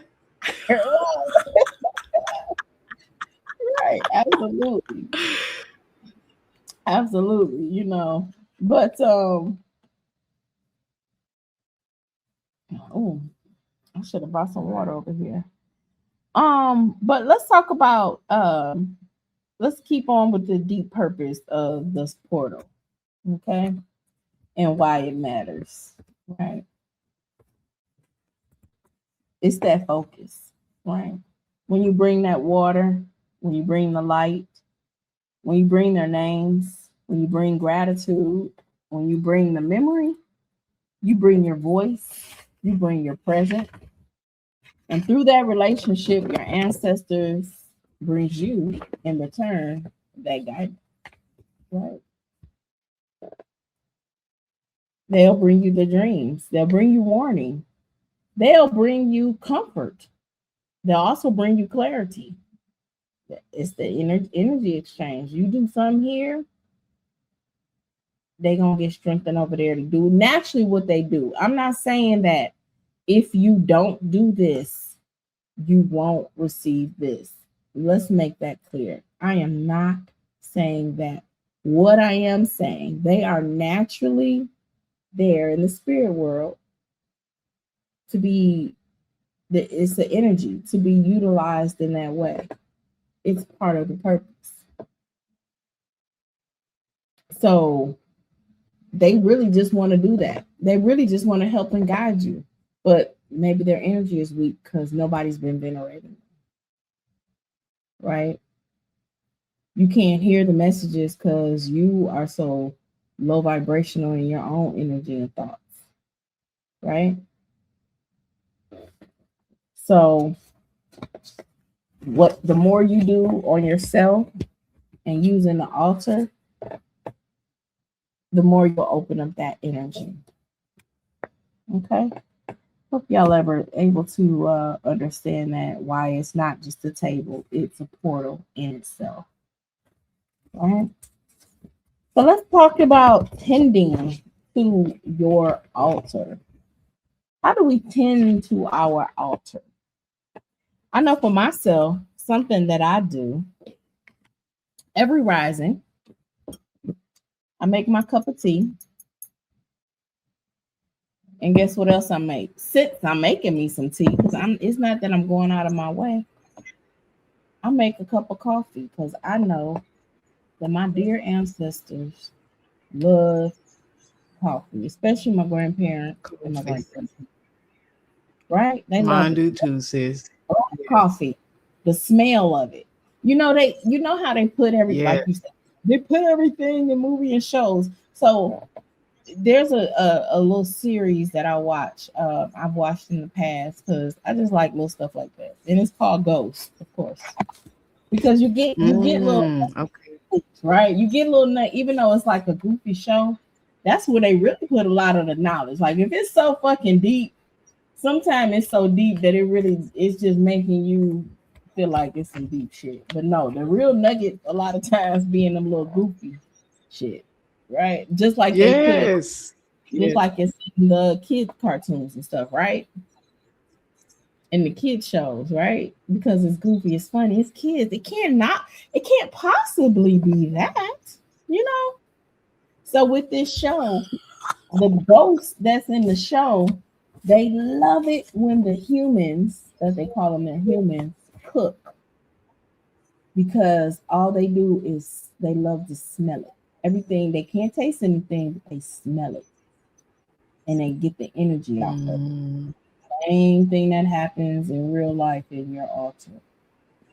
So the coffee, the nice hot piping coffee, my ancestors, ooh, I remember that smell. Ooh, sounds mm, like food. mhm. You know, got you Yes. dinner, a good soul food dinner or something that you probably don't need to be eating, but they loved it. Oh, they love that plate. And I got chills right now because they like, yes, you know I love, even if you go out and get some, because it's been some points where I'm not heavy on the chicken and stuff like that. But for a while, this around like last year when I was doing a whole lot of activation, I would stop and get them a chicken dinner. Honey. I didn't eat the chicken dinner, but a fried chicken, all the stuff that I actually Yeah. don't, I would grab a two-piece dinner just to put on my ancestor altar For them. for them. And they love it. Mhm. So that's something that Mhm. they enjoy. They You do. know what I'm saying? They come through with the smells and everything. Love it. Love it. Mhm. Oh yes, sis. So that's I tending to agree. your altars, feeding them, giving them, pouring libations daily. A nice cold glass of water in the rising does so much wonder for your ancestors. You don't even know. You don't even realize how important that is. Some people be like, why I'm would gonna I? tell y'all, my ancestors love that liquor. Huh? I was just saying, my ancestors love that liquor. That's just. Oh, I yeah, the do liquor. all of this, but You they can't. love that liquor, honey. I remember I put it on the table. I'm like, damn, I just put liquor there. Hmm. They love Shit, the. They they love the love it. alcohol They love it. spirits. That's why liquor is called spirits. Did you know that? Mhm. Before Mhm. they started Yep. calling it liquor or booze, the original name was Yep. spirits because it is Spirits. also a Mhm. portal. You can use that liquid as a portal to speak and connect with spirits. Okay. So that's why they love it on their altar as well. Great way to open up that energy. And like I was saying, pour the libations, people are like, okay, why are we just pouring water into a bowl, and saying their names? Because it's calling them to the forefront. It's activating them. It's giving them that motion, that what's the word I want to say? Your currents run through water. Energy runs through water, right? So as you're pouring, Water holds memory. G is Mhm. the current, and then you're saying their name. Ella May, James, Aunt Bernice, Uncle Arthur, right? Ashe, right? Ashe. Also, Mhm. ways to tend to your altar is making sure everything is fresh. Now, don't leave. Let me, because I get this question, especially even when I taught the class. A lot of people have questions. They're very valid questions. Well, when I have my stuff on my altar, how long do I leave it there? Mhm. Right? Your food, I would say, depends on how active your altar is too. I would say no more than 2 days, right? Because you'll notice, even if you haven't built up the energy in your altar, once your energy starts building, you'll notice like after that second day, sometimes even in the first day, the dehydration that comes through that food, that means they came through and sucked up all that energy. Okay? I'm telling you, Change. Don't sis. just sit there all dry and crusty. You know what I'm saying? Don't do that. Because and then don't allow the disrespectful gnats and flies, because that's how I be feeling. Because I'm like, you disrespect my altar coming over here. But it could be the Yeah. ancestors. No. Yeah. But no, I do know. I'm just joking. But at the same time, but yeah, don't keep it on there getting all old and crusty. Sweet. Oh, sweet. I have a candy bowl on my altar. because they love sweets. It's just wrapped candy. You know them old little mints that all your grandparents, your grandma stuff just had in a person. Always seeing the old people with their mints and they little wrapped candy. Yep, I got a bowl on my altar because they like that too. Mm-hmm. And that's a little bit that's something that Yeah. can sit on your altar that is not perishable, but yet they can continuously get energy Yeah. off of it. Okay. And it's okay Yeah. to do that. I also have a little trick for y'all, not a trick, but a little tip. So when you don't want to or not in a position to put, let's say, live meals, I'm gonna just call it that, but you know what I mean, cooked meals on your ancestor altar, you can use something like a squash. That can last. They actually can eat the energy off of that for some time, right? Couple weeks. You can use a squash, an acorn squash, or something like that. That's in a hard casing but doesn't mold quickly, but it's long enough that they can eat off that energy. Yeah. So it I'll takes show out the lump that. you. That is also a way to tend to your altar, in regards to food. Keeping your water fresh, the water still, I would say every day, really every day. But if you can't do it every day, maybe every other day, pour your libation. So clearly you are exchanging that water. And what do you do with your old water, you ask? Indigo, what do you do? And give them spring water only. Think about it like this. What you want, if you get water out your tap, do you drink that? Don't give it to your ancestors. If you don't drink Not it, not many people, but I do want to say, sis, if they not able to use what you got with intention. yeah, use what you got, preferably use spring water. And I'm gonna tell you why. This is the reason why I'm saying that. I just want to lead into that. Because remember I talked about the energy exchange, right? You do something and then it's giving some energy, and you can also pull back that energy. So say for instance with the water, not pull it back like you're taking it back, but you can give it energy, say for instance the water, right? Now it's time to refresh that water. What am I going to do with the old water? Well, let's return it. You can pour it outside, returning libations, or if you have plants, you can pour it in your plants in your home. That's returning the energy. It's like a cycle, right? That's what you can do with the water. So, and that leads me into when I talked about the sink water and things like that. If you're going to be using it in that term of like returning it to your plants and stuff like that, your plants don't like the sink water. It's too much chemicals. They actually, it harms them and it'll harm you. That's why you shouldn't drink sink water. But I get it, if you're not there, you can boil you some water and put it in the refrigerator or something like that to get a lot of that fluoride and additives that's being added to the water. Speak into the water, speak clarity into the water, put a crystal in the water. I'm just kind of give y'all other ways to clear water. I know it has nothing to do with the altar, but since we're on the topic, I might as well let you know.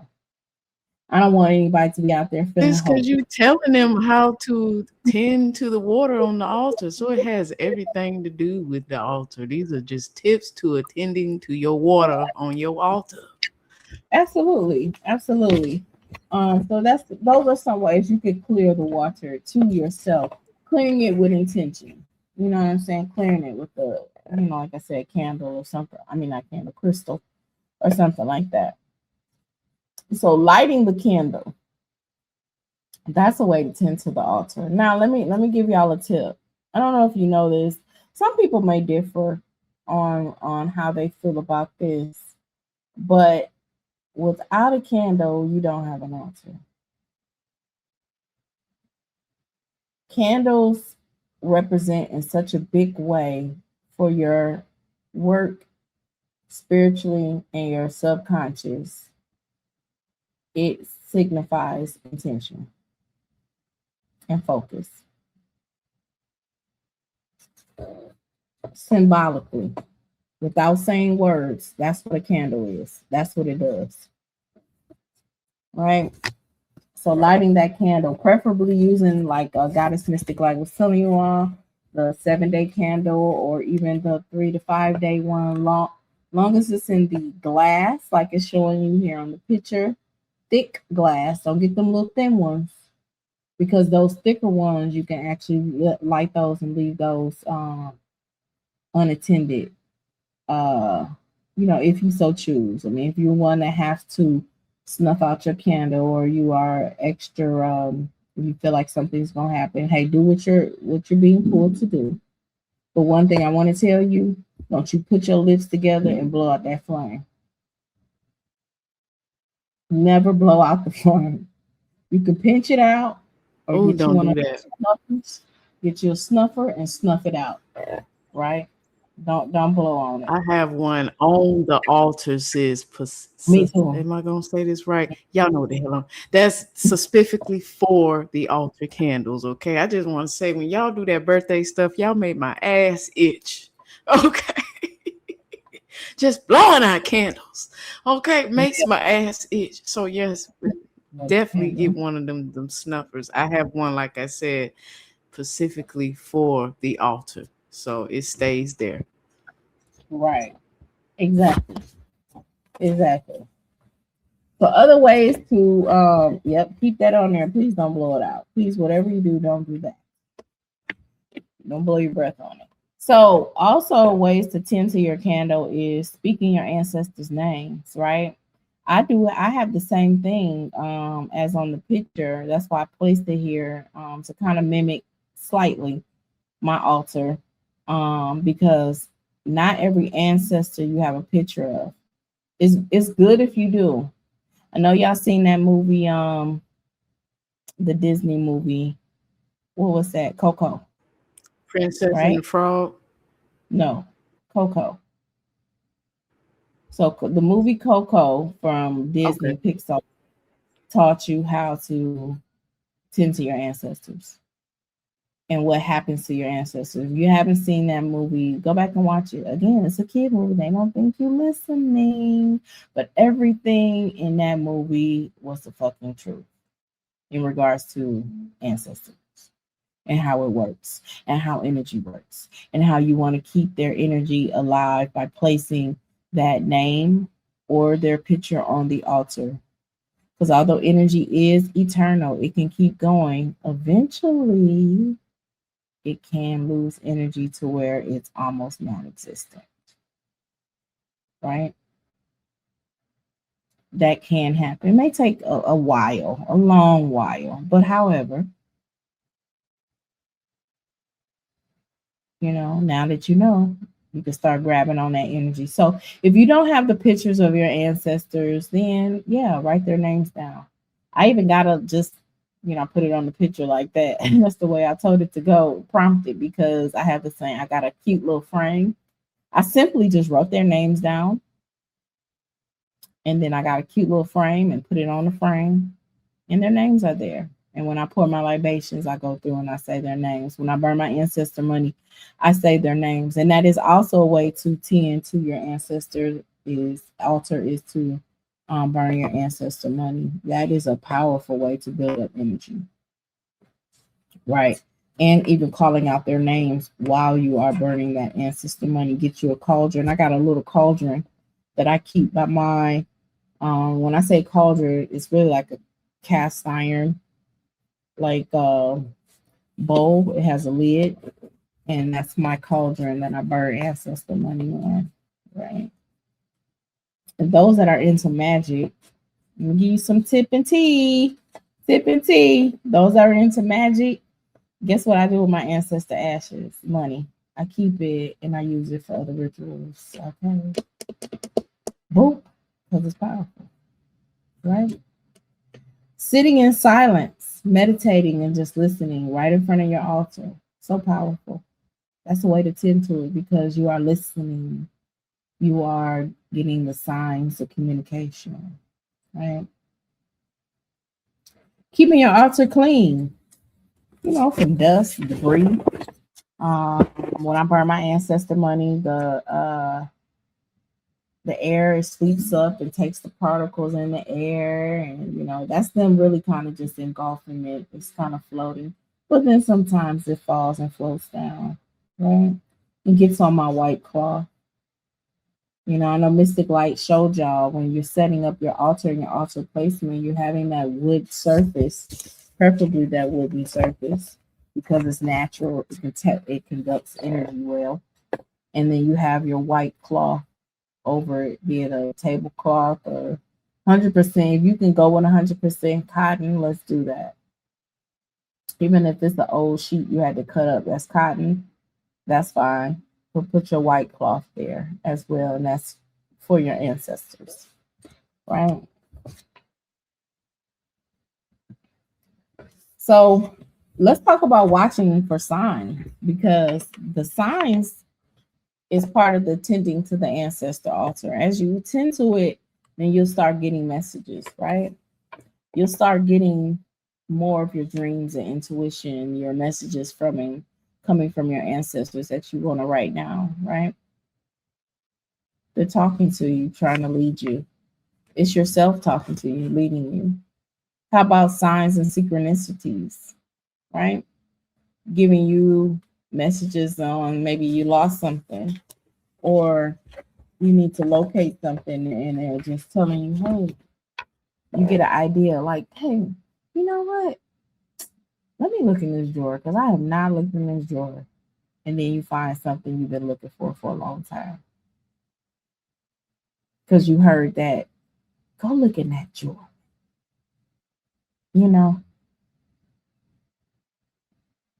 Pull that one open.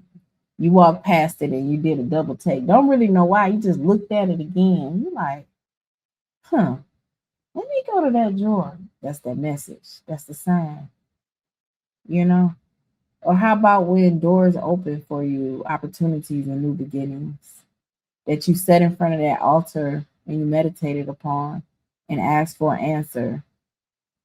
And now the door is open. You got a new job, got a new house, whatever it may be. Those are signs that the door is open, that portal is open of communication, right? You can hear signs in repeated names. It's funny because one time, because I'm a rabbit hole duck diver, I don't know what you want to call it. I look into everything. And so one day, my beautiful sister, we was having this conversation at Goddess Southern, and we was talking about the deity Tara. So we talking about the deity Tara. I don't know if you remember this goddess. And then you mentioned, hey, my mom's name is Tara. Yep, I remember this. Yeah, I was like, I don't know why we got to talking about Tara. It was just heavy for that moment and starting like, okay, your mom's name Tara. Well, we got off the phone and I started, it was like my relaxed time where I just try to, shut it down. I just wanted to chill for a minute because shit, you can do that. Don't feel bad. Hey, if you want to sit and just turn on the idiot box and just sit there for a minute, it's okay. It's the point of you sitting there forever. It's how long you sit there. But but it's okay. So I turned it on, and it was something that came on TV, and it was I was scrolling through trying to find something to watch, and guess what show came up? I never even seen the show before. I still didn't even watch it, but the point is, it came up. It said it had Tara in it. Many states of Tara. I said, okay, let's find out what the fuck Tara means. So I looked it up. And I went bitch. Apology. And do not say that I got a message. When I say I got a message, but see, it be stuff like that. And I got hot right quick. Yep, y'all right. I did it. I got that message though. And I just sat there and I smiled. And I showed gratitude. That's beautiful.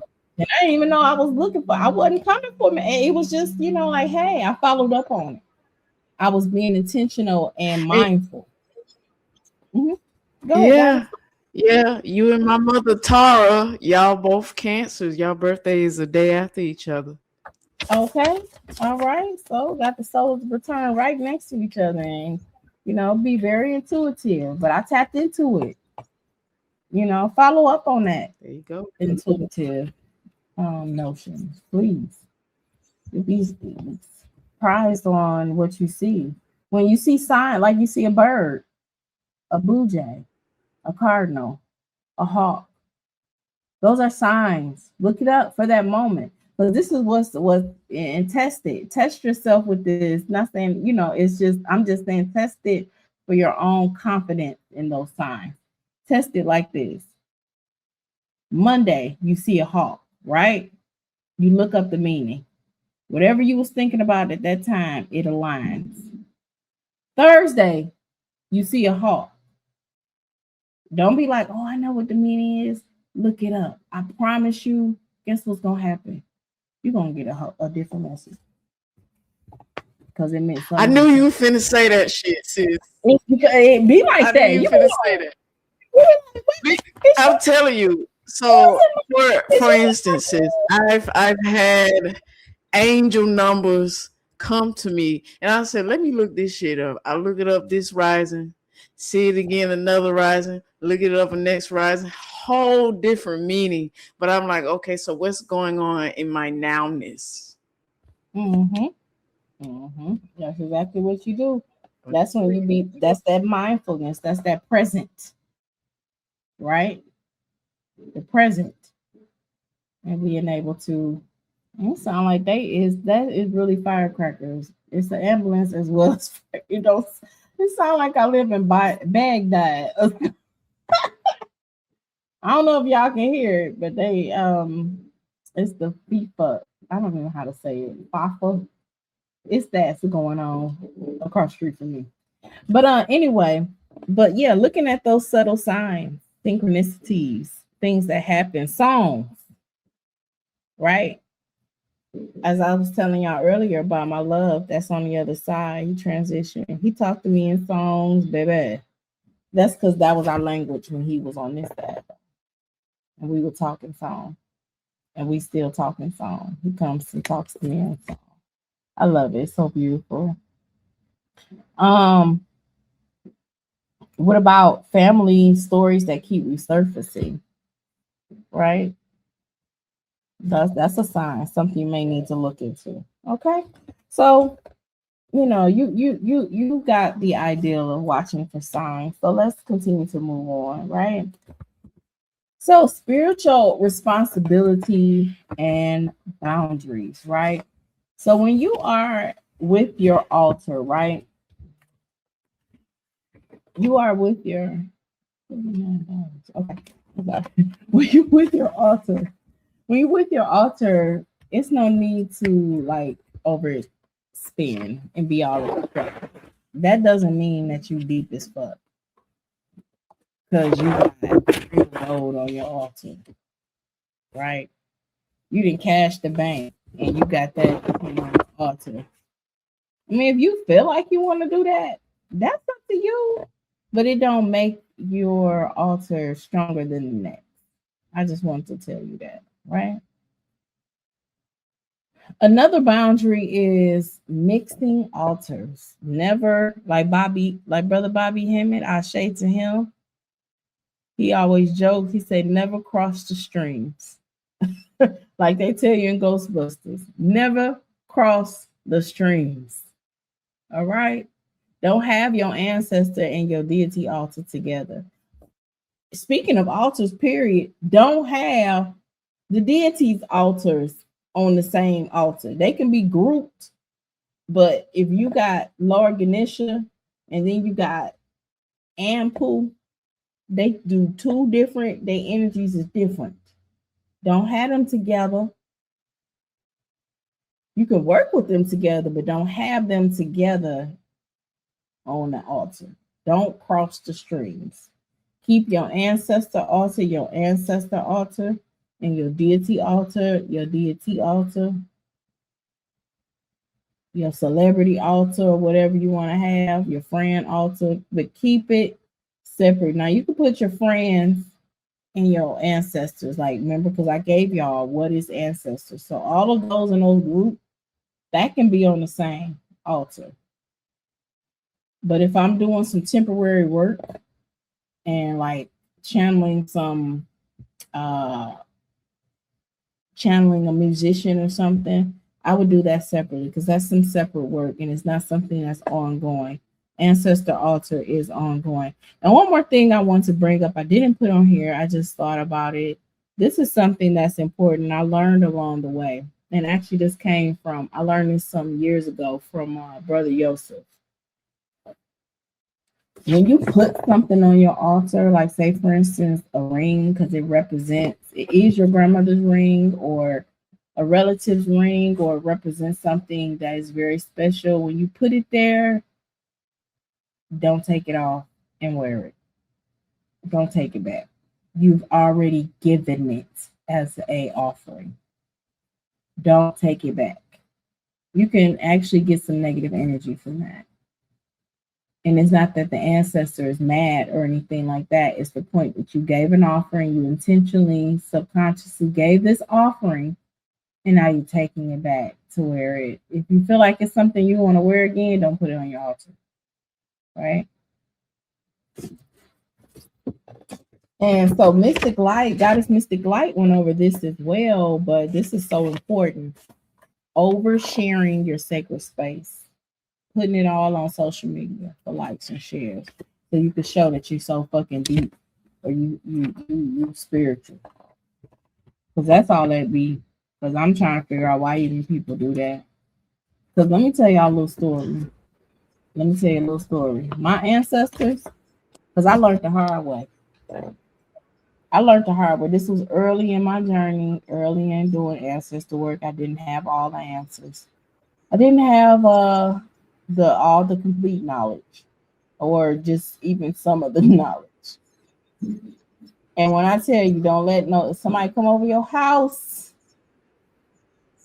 they can look but do not touch. I barely want you to even breathe on my altar. Step the fuck back. It's a rope in front of it, because I had that happen. It was some cat. I don't even talk to the cat no more. He came over and he was admiring my altar. He got to touch it. When I say I had a strobe of negative energy come my way after that, I was like, whoa, what is going on? But yeah, and then let me tell you also something I was doing. This was around the time I first started teaching ancestor building, altar building, right? And I was in a private group. And I was telling the goddess, I'm gonna send you a picture. We were talking about altar setup, and I didn't have like a mock altar. I just had my altar, but I'm thinking it's a private group, right? Because I know I've already been told before by my ancestors energetically that they don't take no pictures of me, right? Don't take no pictures of my altar and put it on blast. You might put it out for anybody. So I'm thinking like, okay, it's a private group. So one-on-one, it's not even a group. One-on-one, I told her I'm gonna DM you a picture so you can see, and then we could discuss it. When I say I took the picture, I even told them that's what I was doing. I took the picture. I bullshit you not. I took the picture.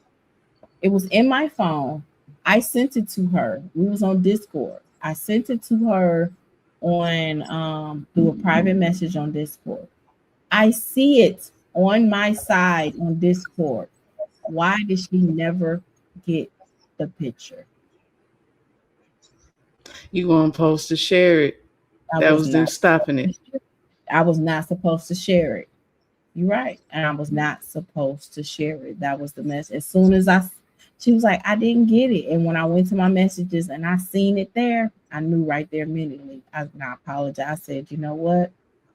My apologies, ancestors. And then I just, did a little mock thing for her. I couldn't send her my actual altar.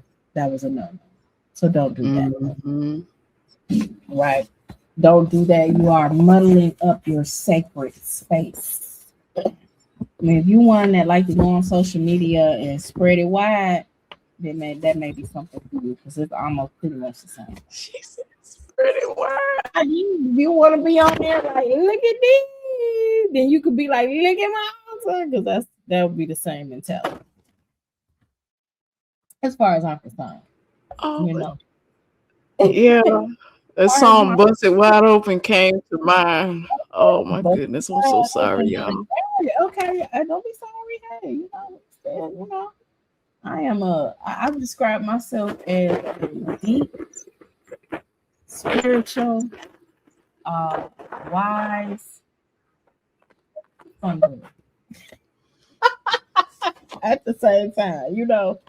But You one gotta be, you of gotta have that sense of humor.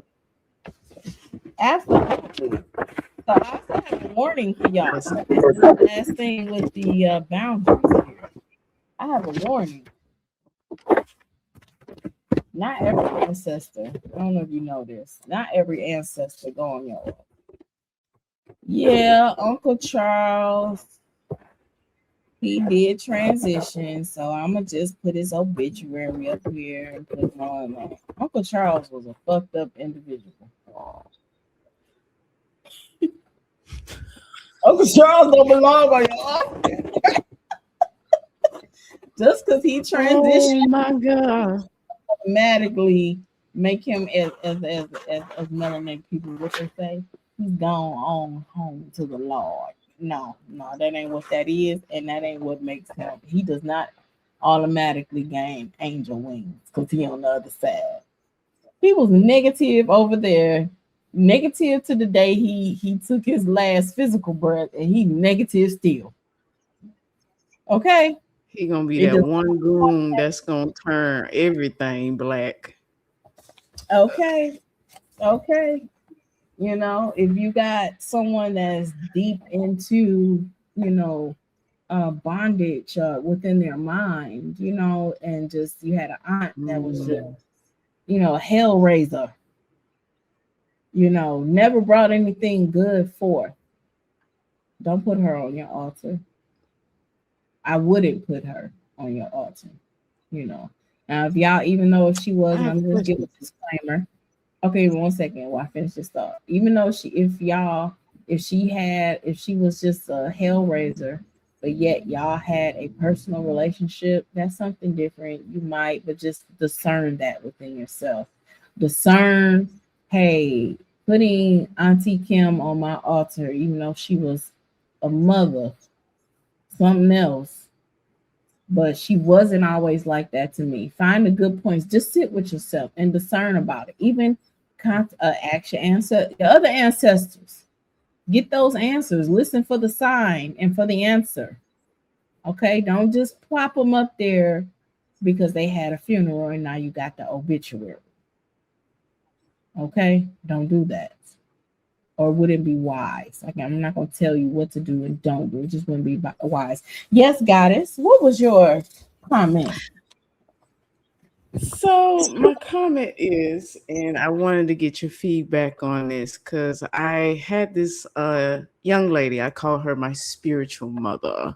You know, she Mm, the one that guided me into building my altar. Because I remember I started. I said, "Spiritual mama." I'm not gonna say a name, okay, but okay. still. Spiritual mama, my water glass, the water is going low. She said, baby, them ancestors activated. Da, da, da, da, da, da, da. Okay, so I remember I had a relative that just transitioned, and I was asking her, is it too soon to put this individual on the altar? They just transitioned. And, you know, her response was, you want to give them time on the other side. You don't want to just do it right away. She told me wait like a couple of years. And I wanted to get your feedback on that. So,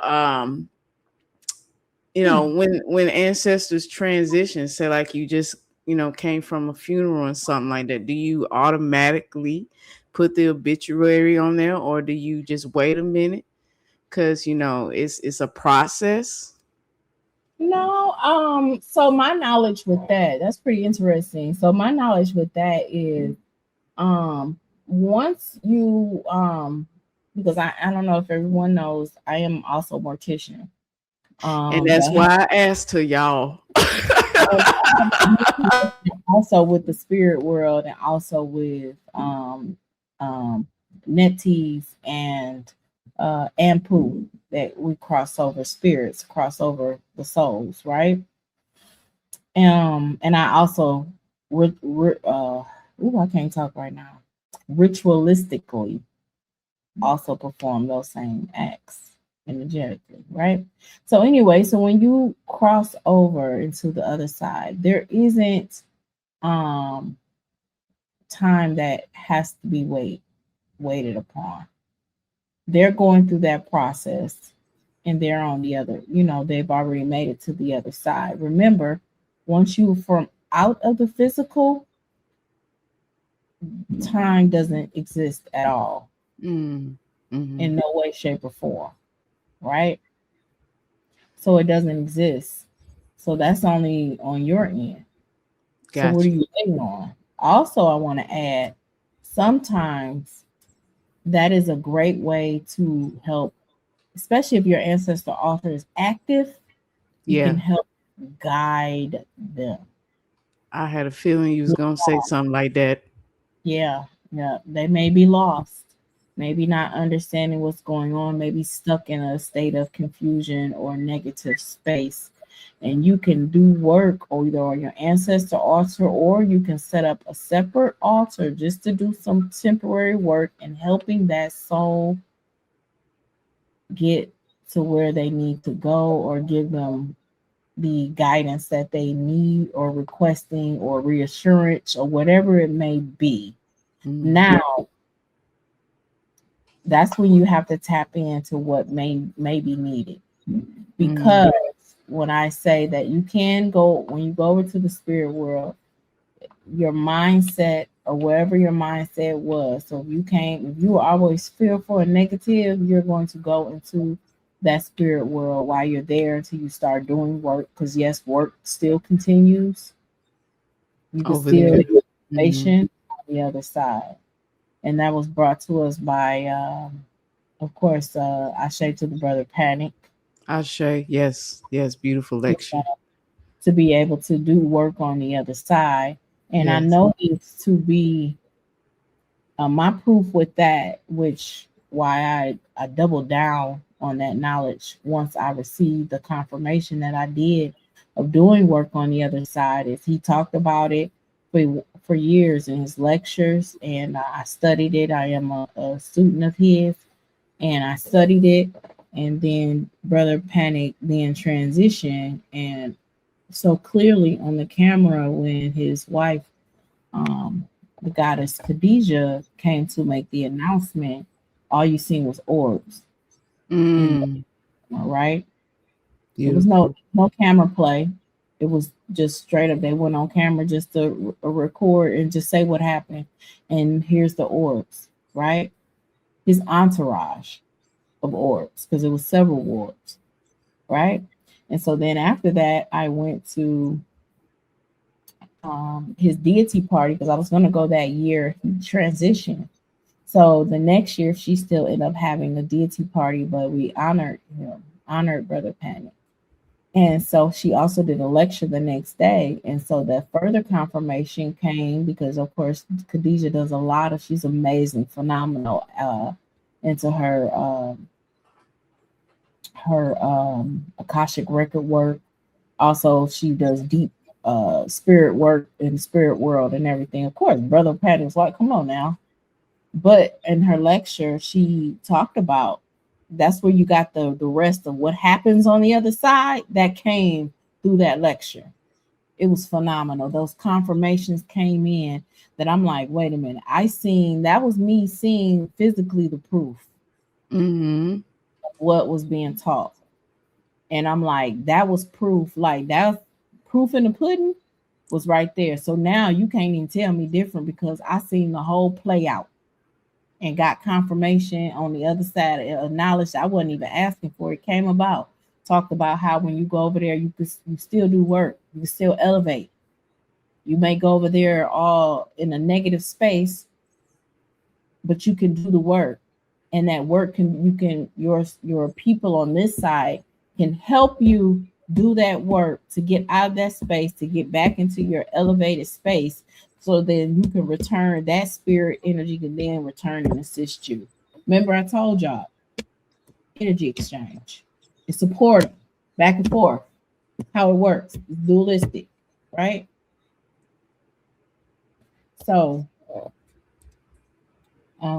not everybody goes on that altar. Just discern, ask the question, think about it, because you want if you are having guides, you want the best guide, right?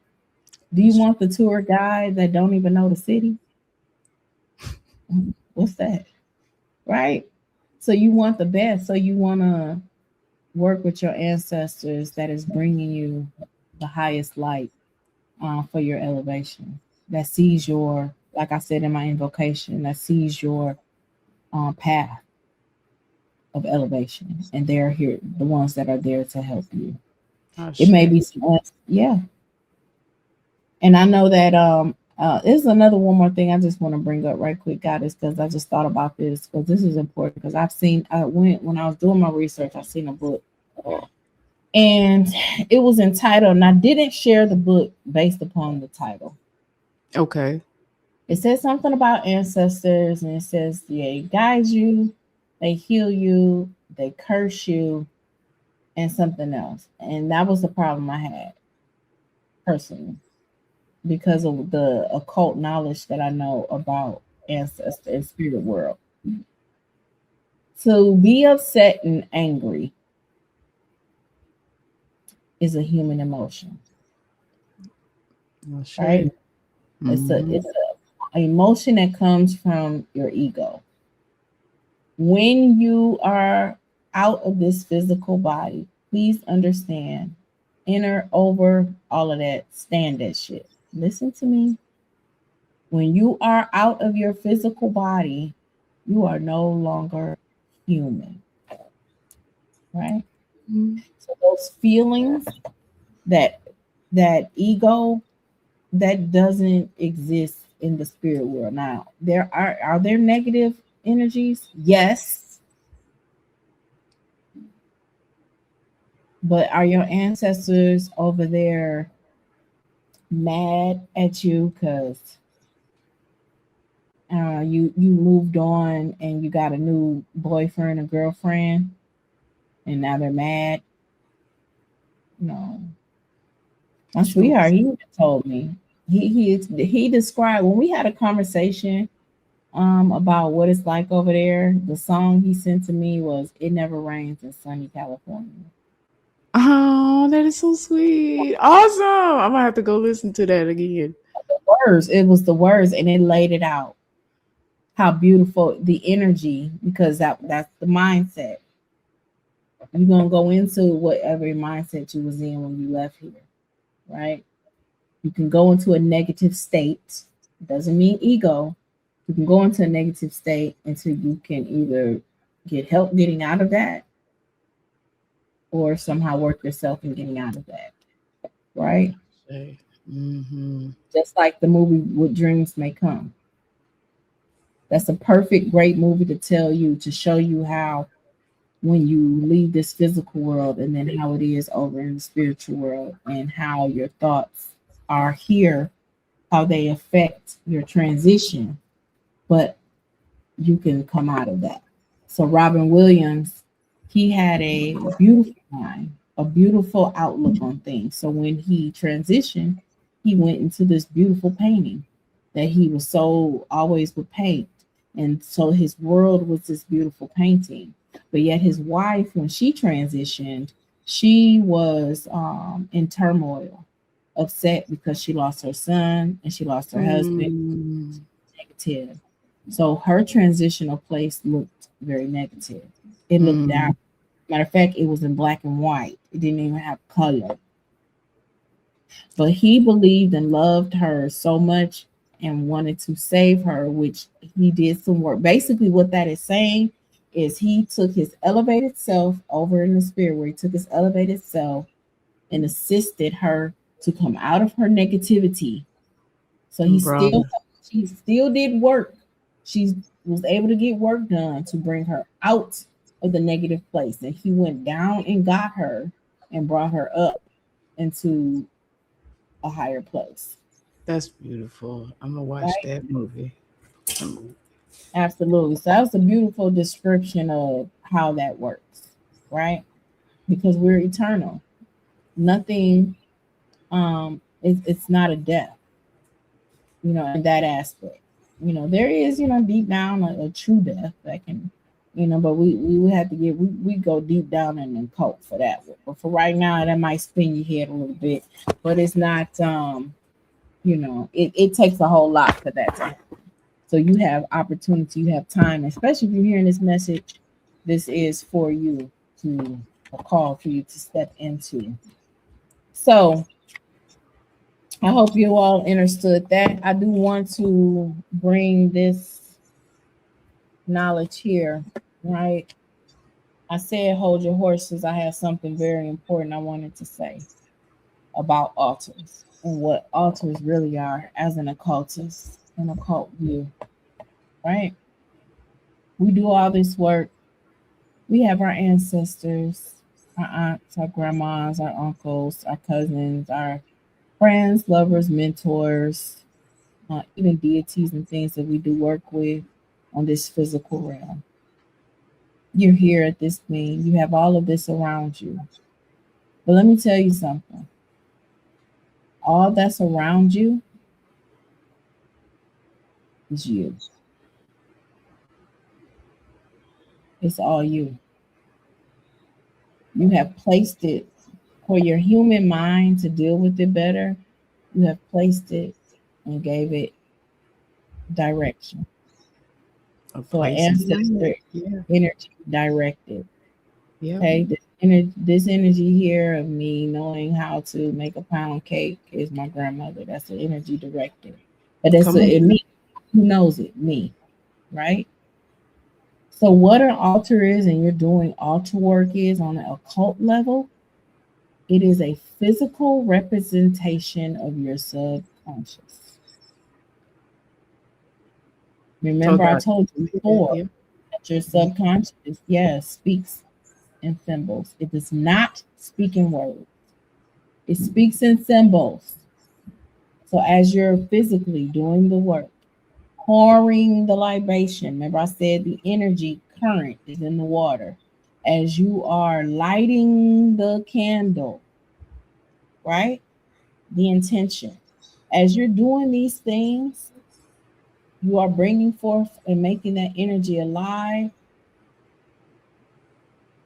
But that is also you are showing your subconscious, you are creating that connection between the seen and the unseen world. And in this aspect of what I'm talking about, your conscious mind is the seen, your unconscious, your subconscious is the unseen.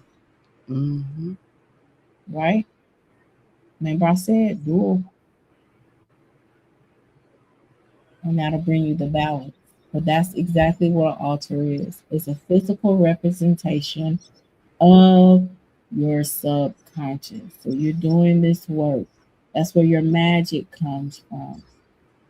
As you are physically doing the things for your work, for your magic. I know Goddess Southern in our last video about truth about rituals. Make sure you watch it all the way through to the end, because the Goddess did a ritual, a hands-on ritual, so you all can see it. But what you're looking at, that ritual too. Yeah.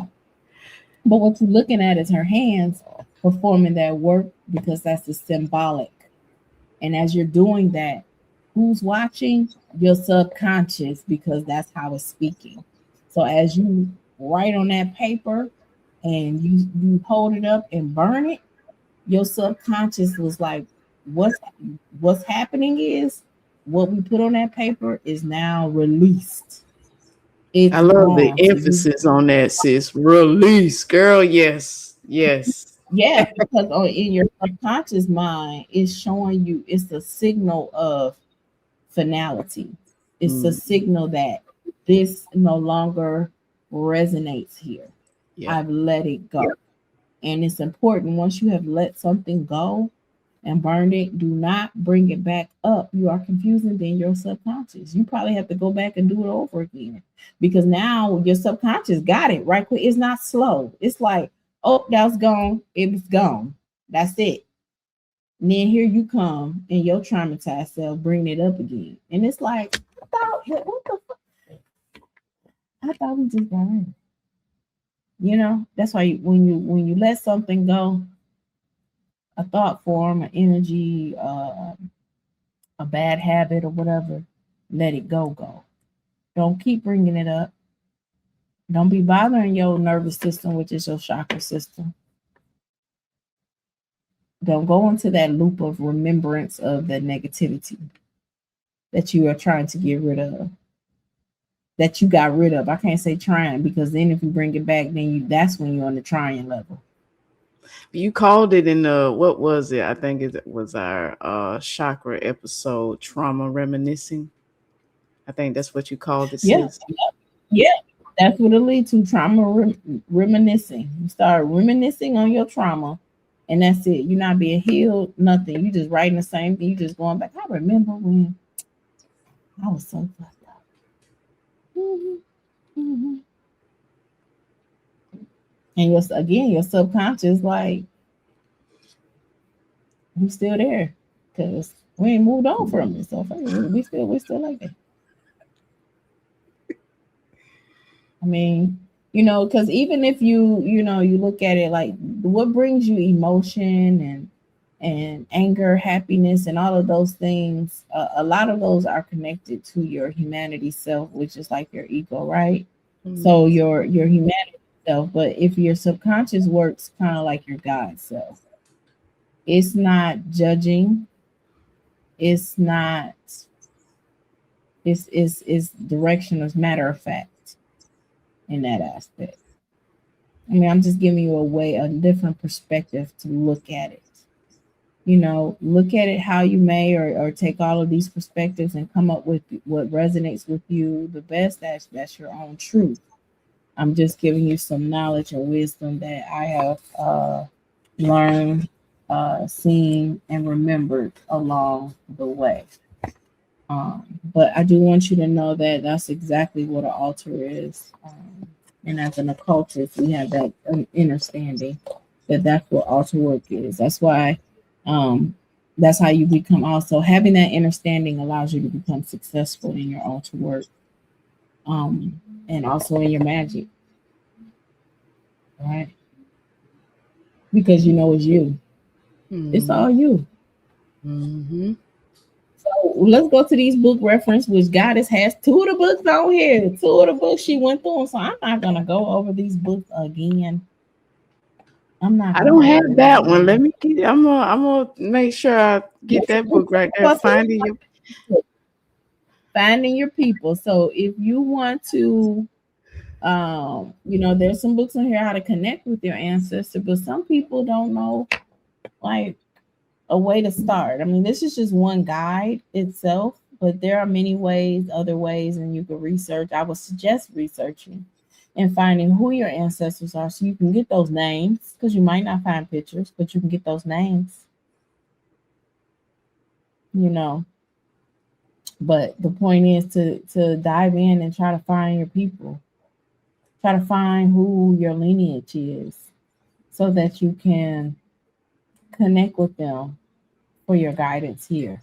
Because remember, that's what you're doing. You're getting the guidance while you're still here. They're ready to help you because their energy, they can be called upon at any time. Like, I was watching one lecture with brother Panic, and he was saying with spirits, it's not like they like, I don't think I'm gonna show up today. No, they're gonna always. I mean, that's just what it is. It's the energy, and they're there. So you call upon it. So they pop in like a genie in a bottle. Yes, well, let me tell you this thing. Okay. And then they give it to you, and they go on about, the energy is floated on about its way. It doesn't come with that. I don't feel like even talking to her. I ain't about to help. I ain't gonna say nothing. It don't work like that. Okay. It don't work like that. There's no need for that. Negativity on that aspect, on the egoic aspect, is only here on the physical plane. Remember, like my babe said, it never rains in sunny California. It's it's like, you know, let's just say the fourth, fifth dimension. Like that's what we're talking about, guys. I mean, I have my that's what own experience with that having an ancestor visit me in the dream world and seeing it was when I tell you it was so bright, it was like golden bright and if you were there, the energy that's there, you could not be in a bad mood because once you're there, that energy is gonna liven you up. I just remember how bright, golden, and beautiful it was. And I'm like, absolutely. okay. There's no issues unless your mind is stuck like that. But this is you gonna be in another part. It's not like those whose mind is stuck like that, sitting there in the golden spot too. No, it's a realm. It's just like this is a realm.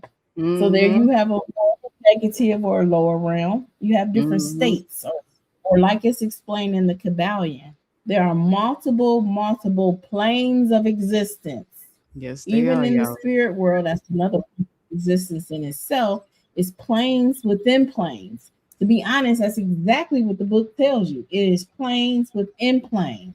So you're in the spirit plane, and then you have a higher spirit plane, and you have a lower spirit plane, right? Because it's what you call it, what your energy is in. Oh It's all yes. about your it's all about your energy and your Oh, vibration. What are you vibrating on?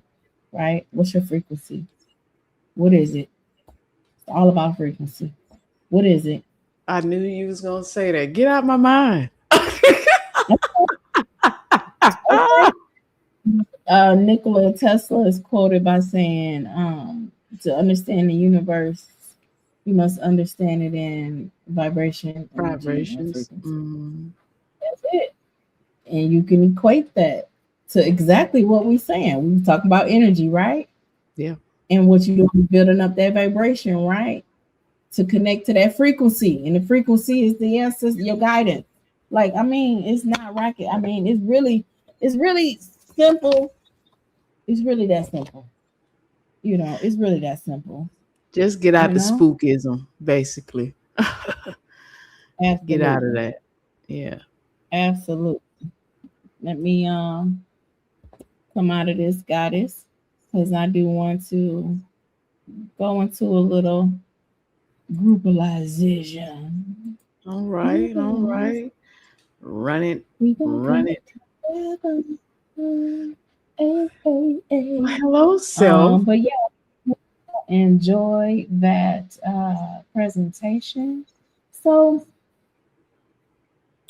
now, goddesses, now that we talked about altars and the living power center, ancestor altars, spiritual remembrance, and how sacred spaces are arranged, as well as activations, we want to bring this conversation, you know, to y'all in a group format.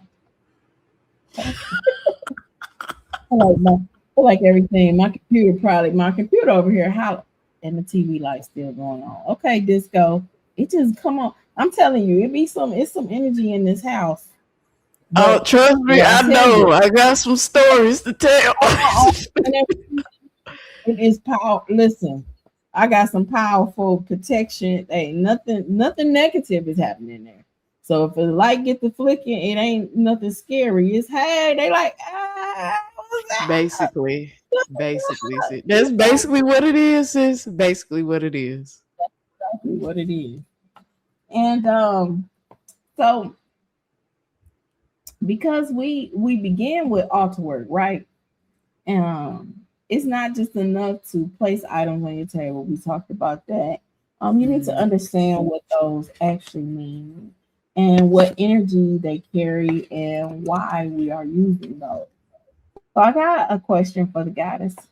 Let's see if you want to answer this question, goddess. What is one altar item you believe every beginner should understand before they use it? Okay. Well, my answer to that is the altar cloth. That was the first thing that came to mind. One, it Okay. is the foundation before you place all the other sacred items on there. One.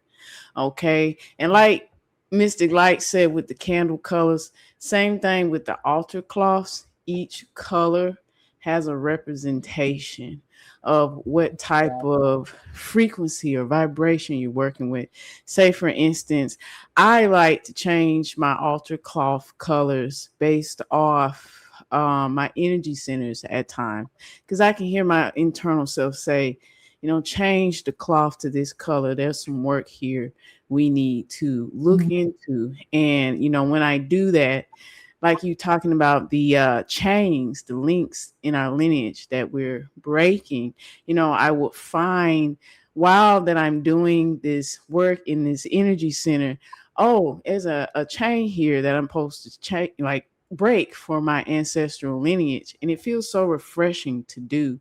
So that's one thing that I wanted to say for myself. Okay. All right. All right. I love that. Well, I'll answer the question too, because Goddess Mystic Light, she answered her question before she left, y'all. I hope y'all heard it. Yeah. She said the candle. Yes. She said the candle. Beautifully explained why that is. But for me, let's see. Every beginner should understand. I would definitely say the offerings, like I was explaining.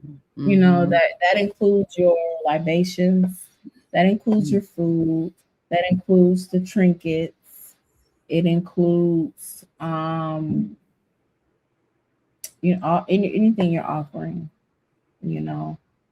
and being mindful of that, making sure it's connecting.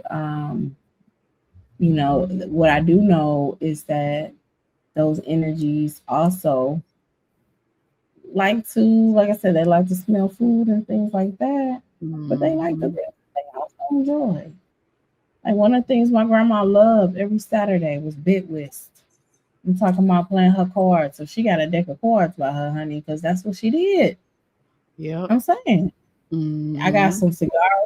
I got some grandpas that love smoking their cigars. Yeah, I got one of those coloring crayons for my aunt. She loved to color. Okay. Yeah, my dad's an artist, so I have pens and pencils up there and stuff. So, it's just personalizing because, again, this is the physical representation of your subconscious, and these are all symbolic items that you're connecting and connecting that energy, and it starts here, where in the mind, because all is mind and the universe. The universe is mental. Mental.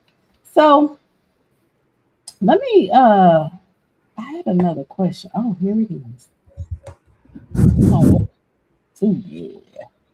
Oh, you don't like it. Okay. When does an altar stop being just a physical setup and become a living portal between the seen and the unseen world, in your opinion? When does an altar stop being a physical? I just love Mystic's Light rendition on when you light that candle and you start speaking into it. I want to go back to that because I remember doing a cord cutting ritual on my altar, and it really made a big impact on me, because as I was calling my power back, I was internally guided to take a deep breath in and just suck in back when I tell you energy was hitting me, and I was like, oh shit. Like I really felt it. I really, really felt it. And it was one instance also, sis, I had where I remember placing a Reese cup. It was the only Reese cup on my altar. When I tell you, I have no idea where that shit went. Like I looked for the wrapper and everywhere. I asked my cousin, I said, did you go and touch my altar? He's like, no, cuz that shit kind of spooked me out. This was like the beginning. So I looked all over the place for this wrapper, and I was like, yeah, my shit is active. It's no longer just a physical space. It's doing what it's doing. But that one where I did that cord cutting ritual, it really just solidified that, Oh, this shit is real powerful. It's really real. Right. So yeah. Right. Absolutely. I love that. I love that answer. I love that answer. So for me, it's pretty much the same. I mean, it becomes a more of a living portal once I see results and I start having those experiences, those signs, those Mm-hmm. those the results itself, because that's the connection. That's the connection in my subconscious. Like boom, now we Yes. connect. All Now of we're on that. the page. It's me and you, and I'm taking this camera moving all robotically. It's not in sync, but my subconscious and my conscious is in sync though. So fuck you. Yeah. No, but I'm on YouTube to take the video down because we're gonna do a video on words. We gonna have to, sis. That would be a beautiful segment. Oh, absolutely. After this series is all about mystic and magic, and we bringing it to y'all. So as we close out, the altar is not. So the altar is not just powerful because uh, it's a full. You know, you fill up the table and looks all ornate, and you know, the altar becomes powerful because it's intentional, right? Remember, you're tending to your subconscious, you're tending to your spiritual journey, your own spiritual journey, with the assistance of. I just wanted to bring that home so you can understand. People get it confused and then they want to worship. Like, I don't, but it's not, it comes from a lot of misinformation. And this is where discernment comes in. You take all of this. This is why we give books.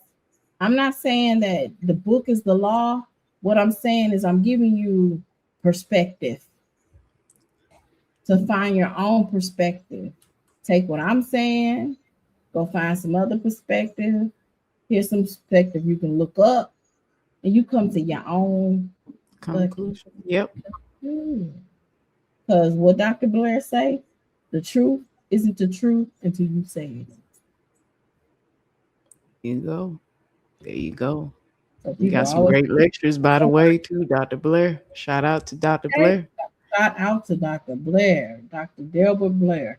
And people keep they always quick to be like, oh, you lie, you said a lie. Like, it's they true.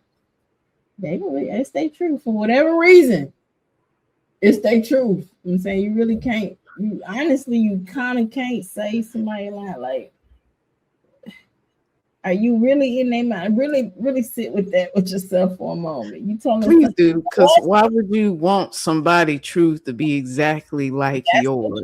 Okay, right. If you really allow people to be people, you would be okay with others having a different type of truth. Two people can read the same book and have two totally different perspectives. Whatever that person's perspective is at, they need to be there at that moment in time. It may change along the way, it may not, but who are you to try to step in and snatch that away from them? That's a part of their journey. Let them have that perspective. That's their truth. Perspective, right? And you may not understand it, but it's really not for you to understand. Now, if you want to question it, it's fine. I had that instance the other day. A guy reached out to me on that I know from the past on my DM and said, do I still sell, I don't know, insurance or something? I don't even remember if I ever even did. I don't know, but I just said, no, I do not. He replies with saying, oh, I apologize. And I wanted to know why you was apologizing. So I'm gonna ask the question because I thought that to be, what is that about? Not saying it was weird, but I'm like, that was an interesting response. I'm like, because all I said was no. You asked a question, I answered it. Now you're apologizing. So I said, well, why are you apologizing? He said, because the way you typed it. Said it. How you said it, sis. I didn't even say it. I typed it. I ain't say nothing. Well, sis, you got to understand, in this day and age, a lot of folks don't have, and I'm just being honest, a lot of people don't have that emotional intelligence. And so they take everything so sensitive. Right. It's That's kind of personal. what I wanted to know what was going. I just wanted to know his thought form. Like, why would you apologize instead of the way you said it? And I'm like, and all I said was, it was just an answer. It was so, but whatever his perspective was, took it all the way down that realm. I ain't even say nothing. But That's that's that's that's his his. own perspective, and I Yeah, wasn't he gonna say gonna have to deal with that you himself. Yeah, wrong. You can't do it. I just asked the question, and I just, hey, it was just a question. I mean, it was you're just an not answer. responsible That's for it. how he feels. Not responsible at all. But let me finish this closing. Not responsible at all because we have really went over, but it's okay. It's It's been time a to good conversation. absolutely. So every item should have meaning, right? You know, every offering should have a purpose. Every candle, every glass of water, every cloth, every flower, every photograph, every incense, every symbol placed with awareness has intention, right? Because when we understand what we are placing on the altar, we are not just placing um what we understand what we're placing on the altar. We are not just decorating. You know, it is a sacred space in itself. We are learning how to communicate, you know, in this sacred space. We are learning how to build relationships with it. We are learning to how to work with the altar as a portal, a Yes. powerful center, and a living spiritual practice. Oh Right. shit. Oh shit. So one thing I just thought about, and not to go deep into because I did just close out, but I just thought about something because I seen in my notes that I had a stone on there, but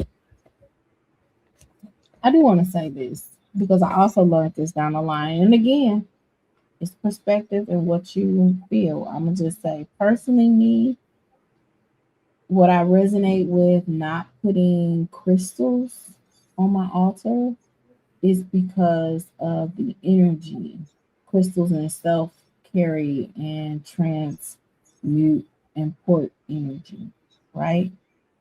So for as far as an element, that's really not the element that choose. Now there is a crystal that holds memory that can be used, but you don't keep it on your altar, and that is lapis lazuli. However, what's important is the shape of that crystal, and it must be in a shape of a skull. Mm. And what that does is it retains memory. So if you have something that you want to really get an answer for from your ancestors, you would place that crystal on your altar for about 7 days and then take it and sleep with it under your pillow to get your answer. It doesn't remain on the altar because it conducts, it has its own energy, right? So the things that you're putting on the altar, you are creating that energetic space. So that's why I refrain and was taught to refrain and resonated with the fact to refrain from using crystals on my altar. And I utilize the other elements as we explained. And it covers all the elements. I don't even use flowers. Um, I have a bamboo plant. I have a plant. You can put a plant too, or herbs, you know. So those are just some other options. So feel like a newscaster. With that said, thank you for tuning in to channel 2. No, but with that said, thank you so much for indulging with us for this episode. This time as the altar is The the portal. all right. And stay tuned after this video because what we're going to have is a live altar setup demonstration.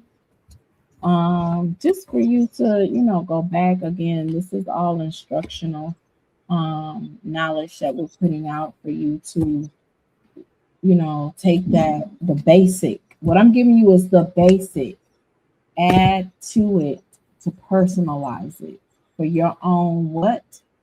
Physical representation of your own subconscious. Make Okay? it your own, y'all. Make it your own. You are the guiding force. You are the God. You are the one. It is all about you. It is a you show, right? Treat Basically. it as such. Treat it as such, right? All right, mystics. Well, we're gonna end this particular portion here, but stay tuned for our live ritual setup. Not ritual. I'm tripping. Our live altar setup, right? So you can see how it's done. I'll create a mini altar in mini form, a miniature form, just so you can just see it. Um, and I'll go through all the steps from the Mm-hmm. beginning of cleaning the altar, activating it, and so forth. Okay. So thank Mm-hmm. you for tuning in, but stay tuned. We ain't gonna say bye yet. Please stay tuned. Please continue to watch. Okay. Please continue to watch. It's important, and you can always go back to that part in any part. All right. And we're gonna come see you next Tuesday with our next mystical, magical episode on this series at Goddess After Dark. Okay? Ashe, Ashe, Ashe. Peace, Okay. y'all. All right, take it away. Here you go. Here's your altar setup. Peace. Peace. Hello, everyone. This is Indigo Goddess, and we are here with an instructional mock altar setup. Now, typically, I would be on some sort of wooden table, but this is just for demonstration purposes. But I am, however, using a all wooden slab here. The reason why you want to use wood and natural products is because it's the conduction of energy that you are being mindful of. Most synthetic materials do not conduct energy the way that energy needs to be conducted, right? For your ancestor altar or connecting with the other side, right? That other side doesn't deal in these synthetic fibers and things of that sort. So we want to keep everything as natural as possible. So the first thing you want to do is have you some sort of altar cleaner, right? So this is one I got from, oh, it's been some time. It was some show I was at. And I got it. But however, you can also use Florida water, or you can also use Palo Santo sticks, also use sage or Palo Santo stick. And it is also possible that you can use sound, right? Any type of sound that you have, be it a chime bowl or a a tuning fork. You can also use that as well, right? But you want to clear the surface, right? You want to clear the surface. I often suggest, a good wipe down of clearing the surface and then creating that energy with any method of sound, smoke, or fluid, okay? So after that method has been done, I'm going to go ahead and clear this altar, and I'm going to say a mantra. I'm going to use this altar cleanse, okay? And this actually just has some clear quartz in it. So you can actually create your own altar cleanse. Use a little Florida water, also a little spring water to dilute it a little. And then I would add a clear quartz and, of course, your intentions. With this mantra, it's saying, I cleanse and ground this space. So I'm going to spray it and say my mantra. I cleanse and ground this space. Okay? So I have sprayed my altar. I'm just gonna let that dry a little. I got a little ashes from the, okay, so I'm gonna let that dry. Now the next thing that I'm going to do now that everything's dry, remember I said about keeping 100% more natural products or items on your altar. So I'm going to start with a 100% cotton white cloth, okay? I pick up these 100% cotton handkerchiefs from Hobby Lobby. They're 100% cotton. They work for the purpose. I grab a few. They're only 99 cents a square. This is actually half of it, cut in half, so it's pretty big. So it definitely works because my actual altar is more longer than this, so I'm able to just buy a couple of them and then cover my altar. And since they're so inexpensive, when it's time to change out my altar, I get my Ancestors all new cloths, okay? Because again, remember I said in our video, your altar in actuality is a physical representation of your subconscious. So you're laying out all of these items for your ancestors that live within you. I just want to be clear on that. But you're doing it in a very intentional way, okay? So now we have our altar covered. Typically it would be completely covered, but this is just for demonstration purposes. Now the next thing that I want to add, we're going to start adding our items to our altar. Of course, we have our tall white candle in a thick glass that's able to burn unattended. I prefer everybody's different. If you want to please never blow. If you want to snuff your candle out when you're not there to feel safer, that's on you. You can do that. However, I have mine lit in ancient times. This is called, especially in ancient Kemet, when you have your light on your altar, it's called the light of Aset, okay? So I'm gonna have my light here. I'm also gonna have my earth element. So my earth element is going to be a plant, and we'll set that there, right? Maybe I should do it this way so you can see. So we're gonna set that there. Then, now, what I suggest is with your water, that's where you actually pour your libations. Before you set your water on your altar, you would pour into an empty glass in saying your ancestor name, okay? And that will be their libation. That's how you activate that libation. I'm also going to take another element, right, which is my air element. And I'm going to do an incense for my ancestor, right? So I'm going to take an incense and put it there, right? So then we have to also put the most important part, the ancestor, on the altar.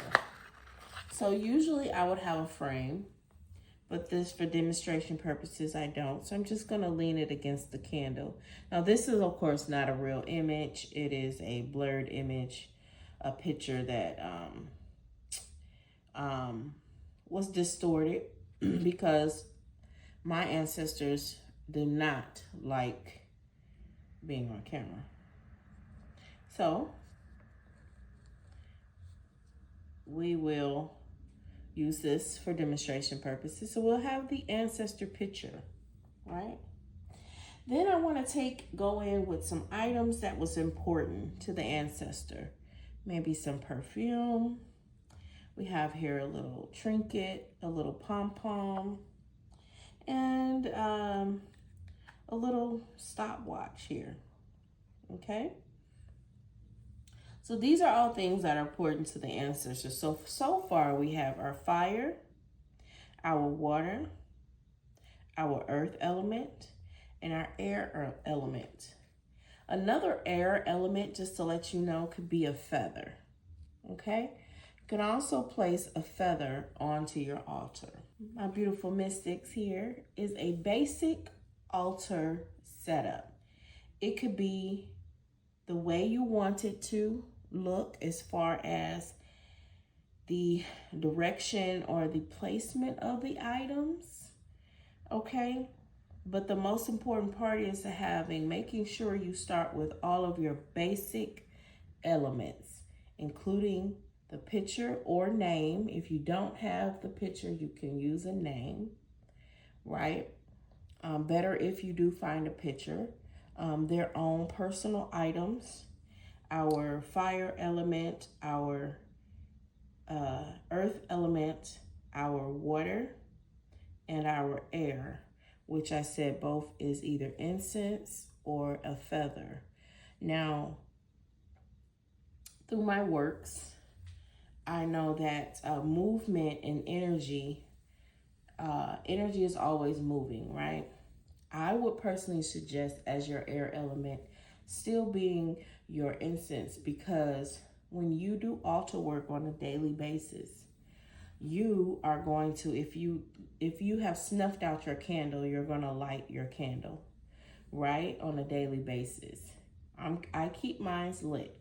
So what I do on a daily basis, of course, I pour libations for my ancestors. And then I light a new incense stick, because that movement of that smoke is energy.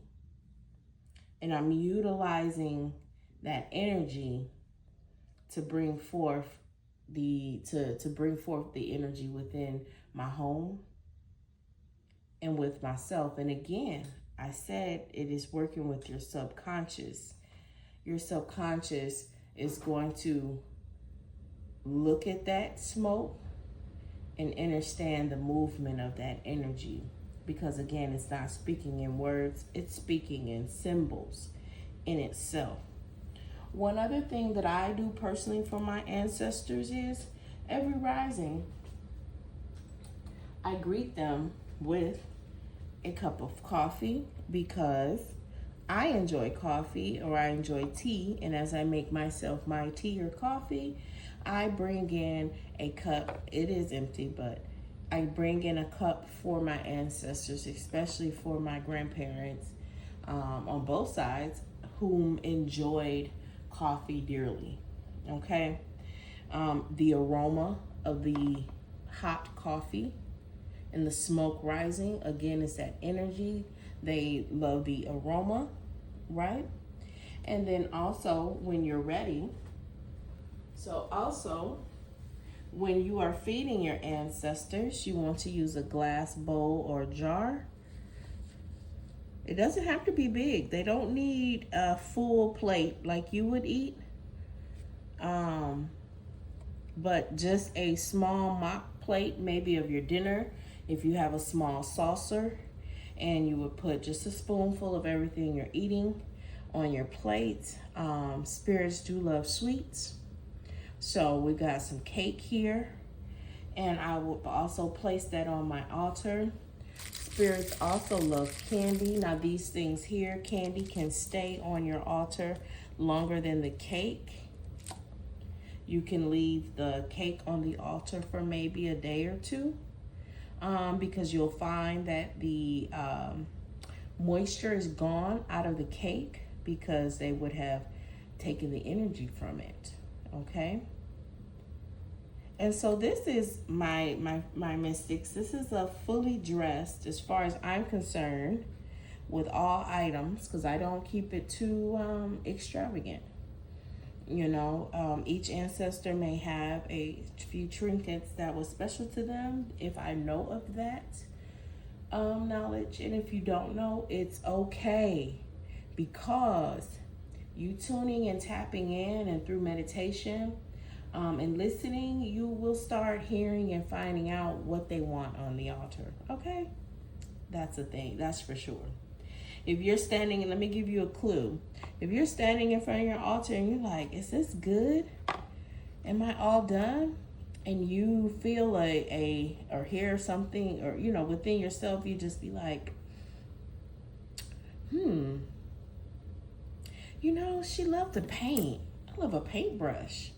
That is that ancestor saying, hey, let's put a paintbrush on there, because that was something that they loved to do. So that's pretty much how it goes, you guys. So this is your basic altar setup. It doesn't have to be, again, too fancy. However, you want to make sure you have your basic elements, and then all the others are additional because they are personal to that particular ancestor. Okay? I hope this demonstration was enlightening. You were able to get the gist of our episode and teaching you about altars and ancestor veneration. This is your portal. This is your portal to the other side.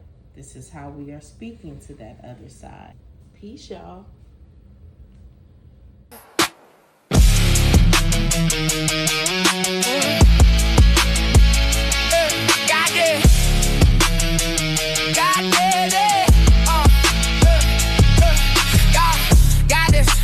Got this at the dog, got this.